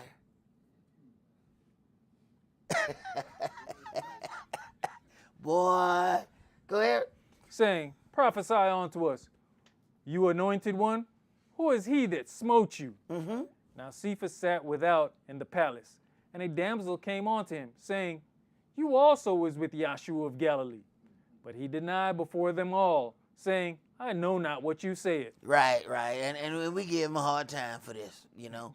But hey, it was in his heart to keep going to try to see, you know, the end of it. When some people run, you know, we just keep running. You know, run, Forrest. I mean, we gone. We gone. The danger here, we 10 miles down the road, we still running. He couldn't do it. Go ahead. And when he was gone out into the porch, another maid saw him, and said unto them that were there, This fellow was also with Yahshua of Nazareth. And again he denied with an oath, I do not know the man. And after a while came unto him they that stood by, and said to Cephas, Surely you also are one of them, for your speech bewrayeth you. Then began he to curse and to swear, saying, I know not the man. Ain't this us? Ain't this us? Once you really catch us, this is when we do the most cussing. Right. We caught now. Go ahead. And immediately the cock crew. And Cephas remembered the word of Yahshua, which he had said unto him, Before the cock crow, you shall deny me 3 times. And he went out and wept bitterly. Now, although this is a very pivotal point in his life, you do have to understand that he was about his business after this fall. You gotta be able to understand that in your walk there are some tests that you are designed to fail. Yahshua knew he was gonna fail the test before he announced the test. See, it's like pop quiz, and you like, oh no. The teacher knows you're gonna fail this pop quiz. You're not passing this quiz. All right? But the failure of this quiz is going to help you pass the ultimate test. This is just a quiz. This is not what is going to impact your overall grade. Your overall grade is your salvation. All right? You can fail some quizzes and still win salvation. All right? You just got to understand which ones you can fail and which ones you cannot. See, there's some that you cannot fail. But there's some that he have in there. It was never designed for you to pass. It was designed with your failure in mind. When the test was put together, the day 2 said, okay, now after he failed this, what we're going to do, we're going to, wait a minute. Master, you said after he failed. Master, you don't expect he gonna pass? Oh no, he's not gonna pass this at all. Nobody has ever passed this one. What? You mean tell me we got a 100% failure rate test? Yes. Because I give them this test to bring them in. After I teach them some things, then I give them the test again. Then they pass it.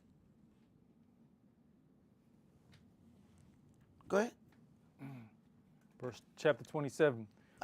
That's far as I want to go right there. Now, we must remember that the Pharisees and Sadducees that derided him truly believed that they were right in doing so. Just like the people who have and will persecute you. They are convinced that they are right, and nothing you can say will persuade them otherwise. As it is written, deceiving and being deceived. I know what I'm about to ask you is going to be difficult, and it will take your entire life to master this concept. Instead of focusing on the anger of their aggression, be thankful that Yahweh has seen you worthy of suffering with his son. And the deceivers are offering you a key to his kingdom without even knowing it. Let's go to Luke chapter 10.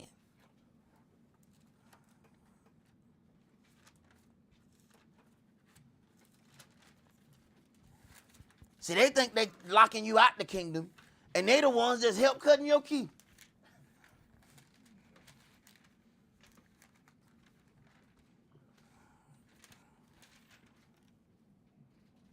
Start verse 1. Yes, sir. We're going to read, I'll start at verse 1. We're going to read to verse 20. After these things, the Adonai appointed other 70 also, and sent them 2 and 2 before his face into every city and place, whether he himself would come. Now, this is before he has gotten down to the 12. He has this 70, and he's giving them this understanding, but on a whole nother level. Go ahead. Therefore said he unto them, the harvest truly is great, but the laborers are few. Now, I need for you to listen to this thing. Now, he eventually was down to 12.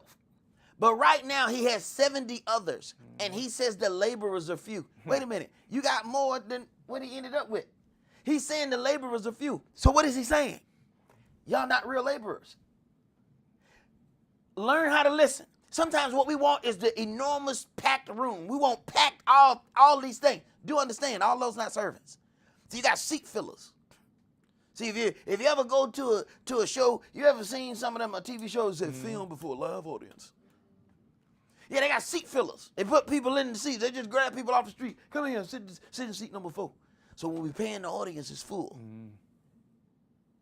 Go ahead. Pray you therefore the Adonai of the harvest, that he would send forth laborers into his harvest.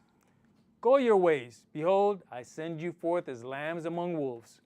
Carry neither purse, nor scrip, nor shoes, and salute no man by the way. Now, this is teaching them to trust in him. Because, you know, when we go out on a journey, we packing the bag. All right? We getting our money. We getting everything. We planning the route. We doing everything. We know where we going. He said, don't do none of that. I need you to understand that all your trust need to be in me. Don't worry about where you're going. Don't worry about trying to do none of that. Just go. Go ahead. And into whatsoever house you enter, first say, peace be to this house. And if the Son of Peace be there, your peace shall rest upon it. If not, it shall return to you again. And in the same house remain, eating and drinking such things as they give, for the laborer is worthy of his hire.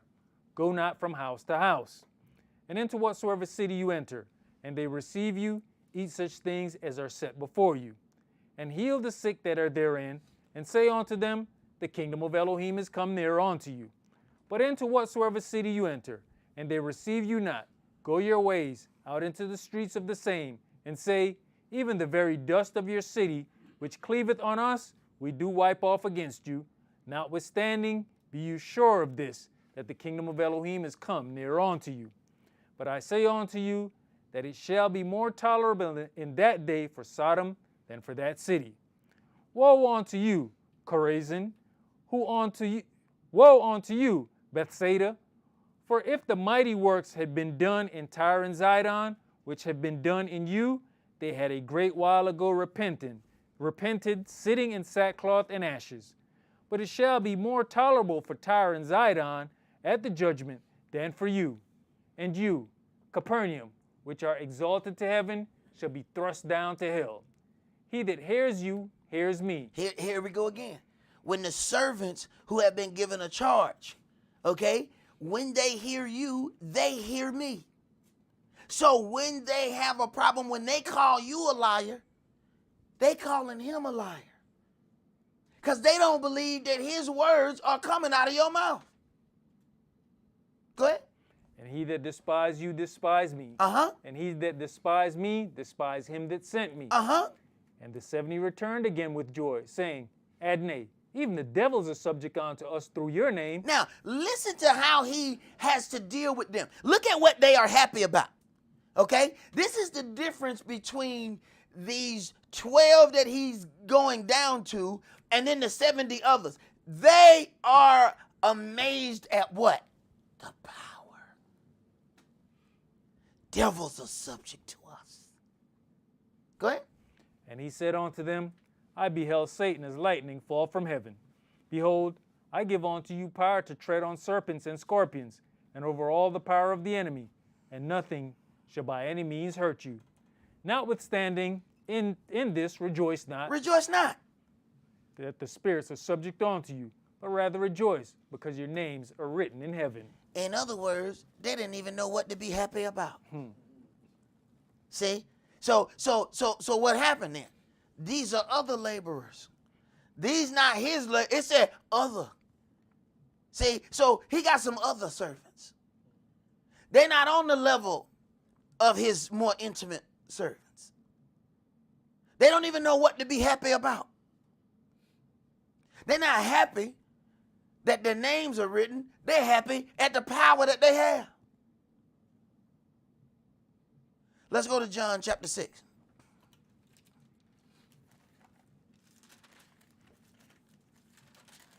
John chapter 6, and we're going to start that at verse 28.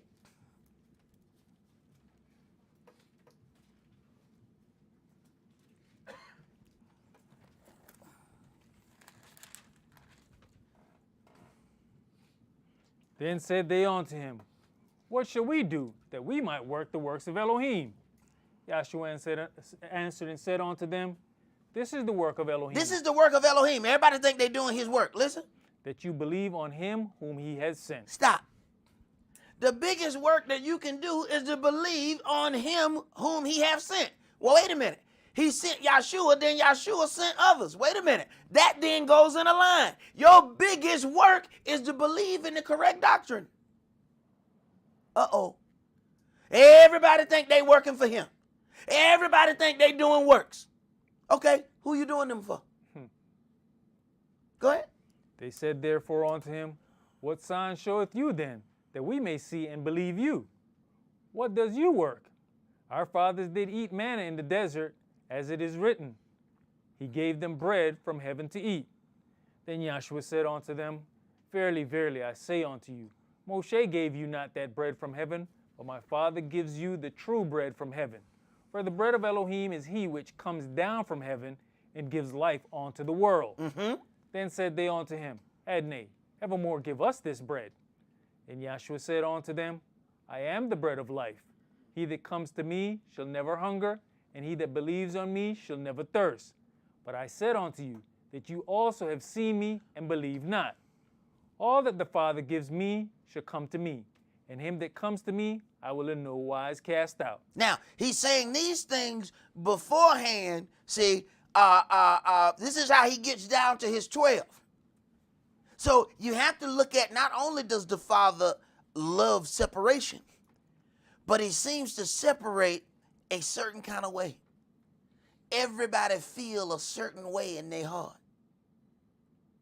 And you can't tell them that they're not right. Go ahead. John chapter 6 and verse 38. For I came down from heaven, not to do mine own will, but the will of him that sent me. And this is the Father's will which has sent me, that of all which he has given me I should lose nothing, but should raise it up again at the last day. And this is the will of him that sent me, that everyone which sees the Son and believes on him may have everlasting life, and I'll raise him up at the last day. Right. Just raising him up at the last day is already a thorn in the side of Sunday morning dogma. Because Sunday morning says everybody's going up to heaven. He's saying raise them up out of the ground that they were buried in. And then he says raise up at the last day. We go to a funeral, they say, oh, he looking down on us right now. So Yahshua then is telling a lie if their doctrine is true. But their doctrine is a feel-good doctrine. And when you're dealing with a situation of feelings, this is how he separates people based on their feelings. They need to feel a certain way. So the word that you speaking must be a lie, and you must be a liar, because I don't feel good when you talk. I don't feel good about my hellacious deeds when you say he's going to raise them up at the last day. I need to feel good that he already in heaven that I'm going to. So you must be a liar. Right. Go ahead. The Yehudis then murmured at him, because he said, I am the bread which came down from heaven. And they said, is not this Yahshua the son of Yosef, whose father and mother we know? Now he about to get into it. Go ahead. How is it then that he says, I came down from heaven? Yahshua therefore answered and said unto them, murmur not among yourselves. No man can come to me except the Father which has sent me draw him. Right. And understand what he's saying. I don't care how many people show up at the door. I don't care how many people decided that they went to the flea market and bought some Hebrew gear. If my Father didn't call them, they ain't coming. Go ahead. And I'll raise him up at the last day. It is written in the prophets, and they shall be all taught of Elohim. Every man therefore that has heard and has learned of the Father comes unto me. Not that any man has seen the Father, save he which is of Elohim, he has seen the Father. Verily, verily, I say unto you, he that believes on me has everlasting life. I am that bread of life. Your fathers did eat manna in the wilderness and are dead. This is the bread which comes down from heaven, that a man may eat thereof and not die. I am the living bread which came down from heaven. If any man eat of this bread, he shall live forever. And the bread that I will give is my flesh, which I will give for the life of the world. The Yehudis therefore strove among themselves, saying, how can this man give us his flesh to eat? So they are being driven by their feelings. He knows that this is how they're being driven, and he is separating them by their feelings. Yet, they still feel like they're right. The whole time they are separating themselves, they believe that they are right. They believe that Yahshua is wrong, and they believe that anybody left following him is wrong.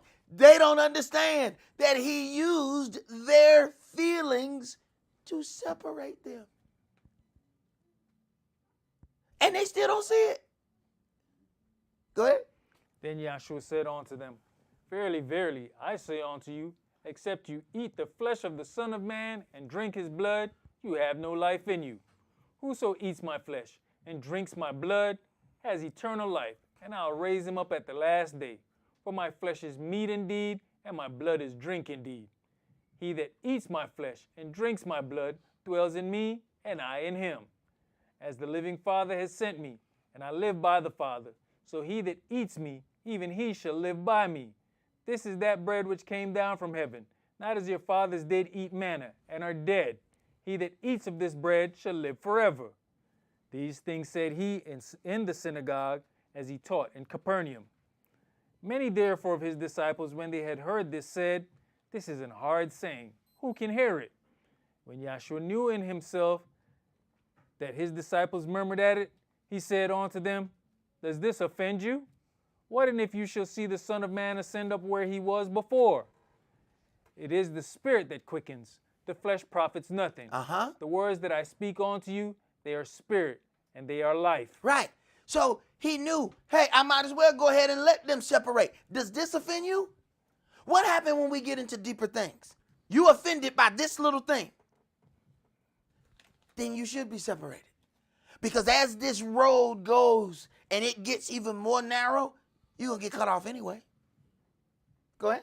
You know, it's interesting when you go back, the whole thought process is a dietary law, right? But then we also know what's that old saying, you are what you eat. So if you eat of his blood, then you become of him. But there are some of you that believe not. For Yahshua knew from the beginning who they were that believed not, and who should betray him. Wait a minute. He knew from the beginning that they were unbelievers. So check this out. He says there were 70 others. He gave them powers, yet they were unbelievers. Then that means he giving them like a talent so that he can prove that they are truly unbelievers. Go ahead. And he said, Therefore said I unto you, that no man can come unto me except it were given unto him of my Father. From that time many of his disciples went back and walked no more with him. Then said Yahshua unto the 12, Will you also go away? Then Simeon Peter answered him, Adonai, to whom shall we go? Right. You have the words of eternal life. This is what people ask you. You ain't gonna leave? Where we gonna go? Where we gonna go? I leave the word of Yahweh and Yahshua. Where I'm gonna go?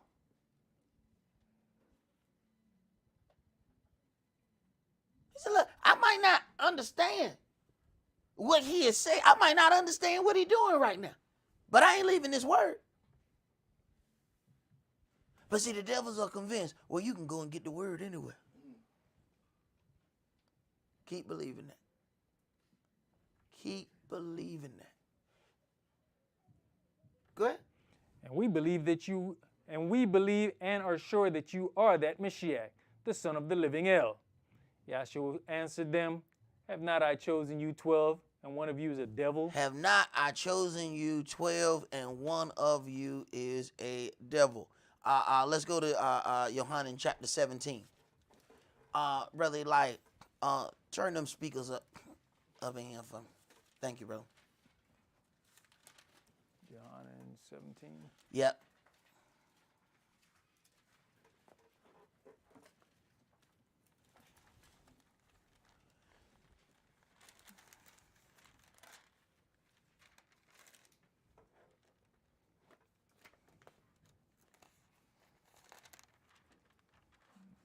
Starting verse 1. Yep. These words spake Yahshua, and lifted up his eyes to heaven, and said, Father, the hour is come. Glorify your Son, that your Son also may glorify you. As you have given him power over all flesh, that he should give eternal life to as many as you have given him. And this is life eternal. Where you at? Yohanan chapter 17, or is it 7? 17. 17 and 1. All right, go ahead. Verse 3, And this is life eternal, that they might know you, the only true El, and Yahshua HaMashiach, whom you have sent. I have glorified you on the earth. I have finished the work which you have given me to do. And see, this is why I don't want that to be finished. No, I got one more thing I got to do, Yahweh. Let me go. No, I got one more thing I got to. I don't want to get to this point. I have finished the work that you. Well, if you finish, ain't no need of you being there no more. You gonna go to sleep. Nope. Well, I got work to do. Now I don't want to still have work to do because I didn't do what I was supposed to be doing. I won't have work to do because it's still some building left to do. Okay? Go ahead. And now, O Father, glorify you me with your own self, with the glory which I had with you before the world was. I have manifested your name unto the men which you gave me out of the world. Yours they were, and you gave them me, and they have kept your word. Now they have known that all things whatsoever you have given me are of you. For I have given unto them the words which you gave me, and they have received them, and have known surely that I came out from you, and they have believed that you did send me. I pray for them. I pray not for the world, but for them which you have given me, for they are yours. And all mine are yours, and yours are mine, and I am glorified in them. And now I am no more in the world, but these are in the world, and I come to you. Holy Father, keep through your own name those whom you have given me, that they may be one as we are one. While I was with them in the world, I kept them in your name. Those that you gave me I have kept, and none of them is lost, but the son of perdition, that the scripture might be fulfilled. So understand, none of them is lost, but the son of perdition, the son of spiritual ruin, he had to be lost. Understand, there is a certain number that's going to be lost. They were only temporary workers for Yahweh. They were never part of the count. You have this 12 and you have this 70 other. They were never a part of the count. Go ahead. You're trying to tell me if they cut down from 70 to 12, he couldn't have went and said, I know I'm chosen. Right. Go ahead. And now come I to you, and these things I speak in the world, that they might have my joy fulfilled in themselves. I have given them your word, and the world hated them. The world hated them. The world does not hate them because of who they are. The world hates them because of the word that they walk in. And you got to understand, that's not going to be limited to just people. That's your family. That goes all the way down to the deepest of the marrow of your bones. They hate you because you are not like how you used to be. The old you would be okay with this stuff and be cool. The new you says, no, I'm not down with that no more. That's why they got a problem. I used to be able to rule over you. Now you won't let me. Right, because I found strength in my Father. Go ahead. Because they're not of the world, even as I am not of the world. I pray not that you should take them out of the world, but that you should keep them from the evil. They are not of the world, even as I am not of the world. Sanctify them through your truth. Your word is truth. As you have sent me into the world, even so have I also sent them into the world. And for their sakes I sanctify myself, that they also might be sanctified through the truth. Neither pray I for these alone, but for them also which shall believe on me through their word. Neither pray I for these alone, but for them also which shall believe on me through their word. So then this thing continues as we then get baptized believers. They are then counted in, and then it loops all the way back to Yahshua. Go ahead. That they all may be one, as you, Father, are in me, and I in you, that they also may be one in us, that the world may believe that you have sent me.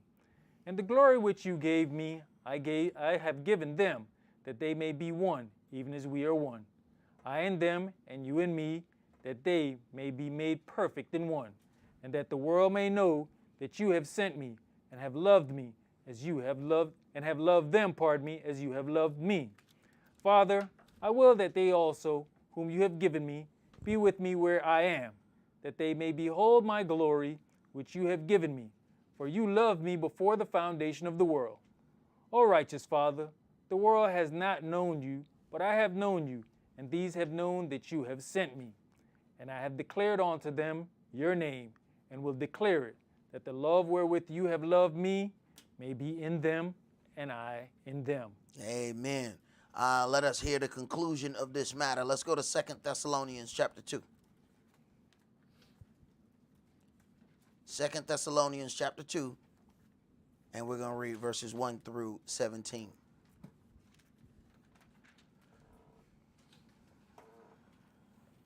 Now we beseech you, brethren, by the coming of our Adonai Yahshua HaMashiach, and by our gathering together unto him, that you be not soon shaken in mind, or be troubled, neither by spirit, nor by word, nor by letter, as from us, as that the day of the Mashiach is at hand. Let no man deceive you by any means, for that day shall not come, except there come a falling away first, and that man of sin be revealed, the son of perdition. Right. Now that happens on various levels. That shall not come except there be a great falling away. There's a great falling away from doctrine on many levels. Even those we were, if you was in the word when 2000 came, oh, everybody swore the world was coming to an end. Everybody showed up at church. About 3 months later, They were back at the club. But when they thought that the world was coming to an end, see, this is how Yahweh trick. Remember, it says, as it was in the times of Noah. So when they think destruction is coming, it ain't coming. So it's going to be this buildup of war, and then it looked like peace. And once everybody get comfortable, he come. Because he got to trick the trickers. They're only going to show up and do things because they think it's going to go right there at that moment. He got to outslick the slickers. This is the whole thing about the parable of the 10 virgins. They walking around with lamps. No, they ain't got no oil. Faking. Hey, you got folk walk around with a Bible, they ain't read nothing in it. Put the Bible in the window. You know, the Spirit of the Holy Ghost is going to keep somebody from stealing my car. Amen. Right. Go ahead. You know what's interesting is, you know, you've got those who, when they think it's coming to an end, deceiving themselves, running in, acting like hypocrites. But then you got those who know that they really don't care and gonna show their tail. Yep. I mean, when 2000 was coming, I remember being in a Walmart, and a dude was in front of me, and he made up this stupid argument with the lady behind the register, and threw the cans at her, and yo nickel, and walk out the door. And I said, he's doing this because he think the world coming to an end. Right. I said, wow. Right. It's just the varying levels of how people are going to react to things. It's like when the guy think he hit lotto, how he go to the job and cuss out everybody at the job. Then he realized that wasn't today's number. Mm-hmm. Now he got to come back in there. Hey, can I talk to you for a second? Nah, ain't no talking. See? But see, this is what Yahweh does. See, a righteous man wouldn't have quit a job like that, even if he was angry. Mm-hmm. A righteous man would go in, Bob, today my last day. I got to go. That's all he got to say. He ain't got to say nothing else. Your victory is your own because you ain't got to go back in there. Why you got to jump on top of the desk and show your tail? Why you got to, say, I'm going to tap dance on his desk. I'm going to show him. Why you got to do all that? But Yahweh makes sure that they feel some type of way so that they show themselves. Because once they show themselves, you can never unshow yourself. You can't go back. You can go in there and apologize all you want. But they ain't never going to not see your tail that when you showed it. When you pulled it down, you said, kiss this. If you come back, if they let you come back, every one of them meetings, when they see your face, you're going to see somebody go, because they just seen your butt all over again. They ain't never not going to see that. You can't unsee that. Go ahead. Who opposes and exalts himself above all that is called Elohim, or that is worshipped, so that he as Elohim sits in the temple of Elohim, showing himself that he is Elohim. Right. And just like the Father, so as the sons.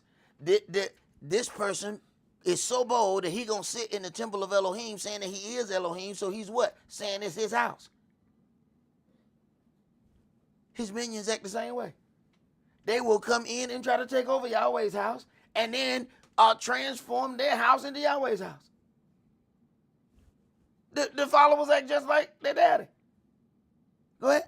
Remember you not that when I was yet with you, I told you these things, and now you know what withholdeth, that he might be revealed in his time. For the mystery of lawlessness does already work. Only he who now lets will let until he be taken out of the way. And then shall that wicked be revealed, whom the Adonai shall consume with the spirit of his mouth, and shall destroy with the brightness of his coming. Right. And then shall that wicked one be revealed. There are times that you might be saying, man, I knew that this person was such and such. I knew that I shouldn't have dealt with this person like this. Yahweh didn't want you to stop dealing with that person yet. He didn't reveal their wicked nature until their job was done. So stop questioning yourself. You might have said 30 times, something don't feel right about this person. He don't want that to stop. If he'd have stopped Yehudis, then somebody else got to betray Yahshua. The wicked have a job to do. They are independent contractors. They're not employees. Independent contractors have a job for a time. And once that job is over, they got to go. They have no more access to the building. Employees is something different. Employees are servants. Servants get to call on the master, even when it ain't work hours. Servants get to call when they ain't even at the job. They get to call, excuse me, I had something happen last night around 1 a.m. Well, tell me what happened. That conversation ain't had with the independent contractors. They don't really work there. It's a difference. Go ahead. Even him, whose coming is after the working of Satan with all power and signs and lying wonders, and with all deceivableness of unrighteousness in them that perish, because they receive not the love of the truth, that they might be saved. They received not the love of the truth. The love of the truth didn't feel good to them, so they could not receive it. Go ahead. And for this cause Elohim shall send them strong delusion, that they should believe a lie. Now, the deceivers will call you a liar, but they have strong delusion that has caused them to believe it a lie. Go ahead. That they all might be damned who believed not the truth, but had pleasure in unrighteousness. Had pleasure in unrighteousness. Go ahead. But we are bound to give thanks always to Elohim for you, brethren, beloved of the Adonai, because Elohim has from the beginning chosen you to salvation through sanctification of the Spirit and belief of the truth, whereunto he called you by our gospel to the obtaining of the glory of our Adonai Yahshua HaMashiach. Therefore, brethren, stand fast and hold the traditions which you have been taught, whether by word or our letter. Now, you have to meditate on that right there. You have to meditate. Stand fast and hold the traditions which you have been taught. Go ahead. Now our Adonai Yahshua HaMashiach himself and Elohim, even our Father, which has loved us and has given us everlasting consolation and good hope through grace, comfort your hearts and establish you in every good word and work. Now, Yahweh chooses whom he chooses. We have to understand that Yahweh will bring father and son, but keep only one. We understand what the word says, that I may keep just a few of a family. All right, we have to remember that. He will bring mother and daughter, keep the daughter and cast out the mother. Think for yourselves. How many of you are here and walking in the word, and the person who brought you is not? This means that Yahweh used them to bring you. They performed a service for the Father, and they have been compensated for their work. But they were never his servants, only independent contractors whom he used for a time. And those of us who have been contractors and have worked at a job, we understand the difference. See, independent contractors have a little bit more leeway than employees. Independent contractor can decide they ain't coming in today.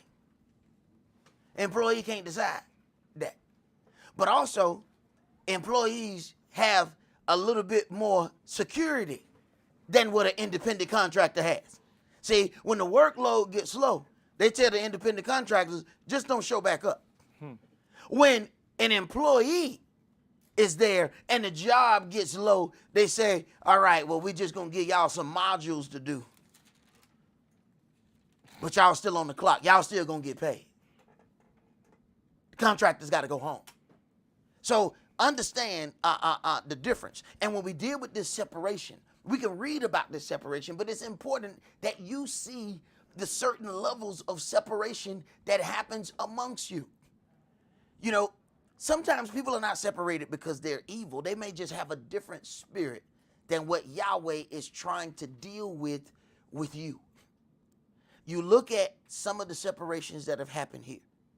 Have you paid attention to how much better our choir has gotten after certain levels of separation?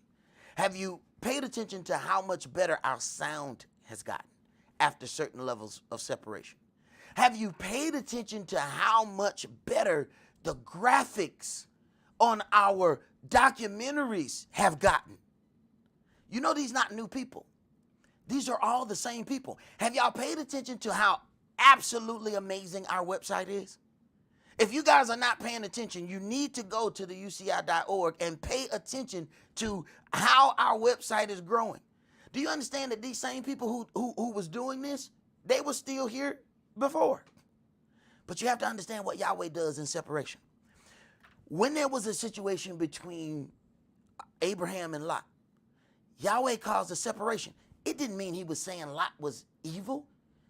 He just couldn't come on this level of the journey. He is not at your level. Our website and all of our works have blossomed. That doesn't mean that all of those people was evil. They just ain't dealing with the same spirit that we dealing with. Because then you got people who are already sitting here. And then Yahweh said, okay, now you go. And boom, they do stuff and it take off. Now, why they didn't do that the whole couple of years that they've been sitting here? Yahweh didn't let them do it. He didn't put it in their heart to do it. Every time they tried to do something, shut up. Yeah, but I know how to do that. You know what? Be sick. You can't figure out, I keep feeling so bad. Yeah, right, because you're going to keep talking if you don't. Now be sick. Then as soon as the separation comes, all right, now feel better and go talk.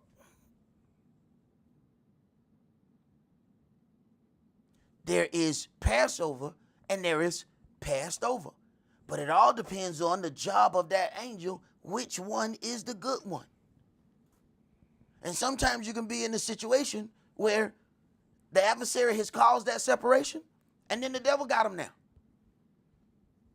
And that worship, they may keep some form of worship, but you cannot tell them that the form of worship that they have is not the correct form of worship. Just like no one can tell the people who used to worship Yah in truth that they are not doing so now in whatever form they are worshiping.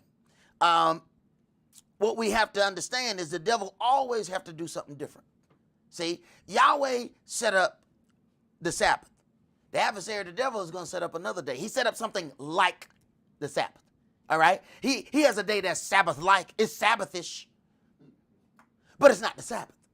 So you have to understand that when the deceivers part ways, they can't do things just like you do it. Because if they did, that would be consenting that you were right. So they have to create another way. Exactly the way that the adversary of the devil works. He wants to be just like the Most High. Okay? So being just like the Most High, I'm going to have a day like his, but not on the day. All right? I'm going to keep, some holy days, but I ain't going to keep it the way they keep it. Because if I keep it the way they keep it, then that would be consenting that they are correct. And I can't justify them with correctness. So I got to do something else. So the adversary will not have his minions worship on the Sabbath. They have to do it on another day because they cannot be exactly like Yahweh. See, the adversary says one thing. Yahweh says, you shall not eat of this tree or you will die. The adversary say, you won't surely die. So we have to understand just how easy it is to be passed over. That's all that we're going to do for today. Remember the Sabbath to keep it holy. Shabbat shalom. Shabbat shalom.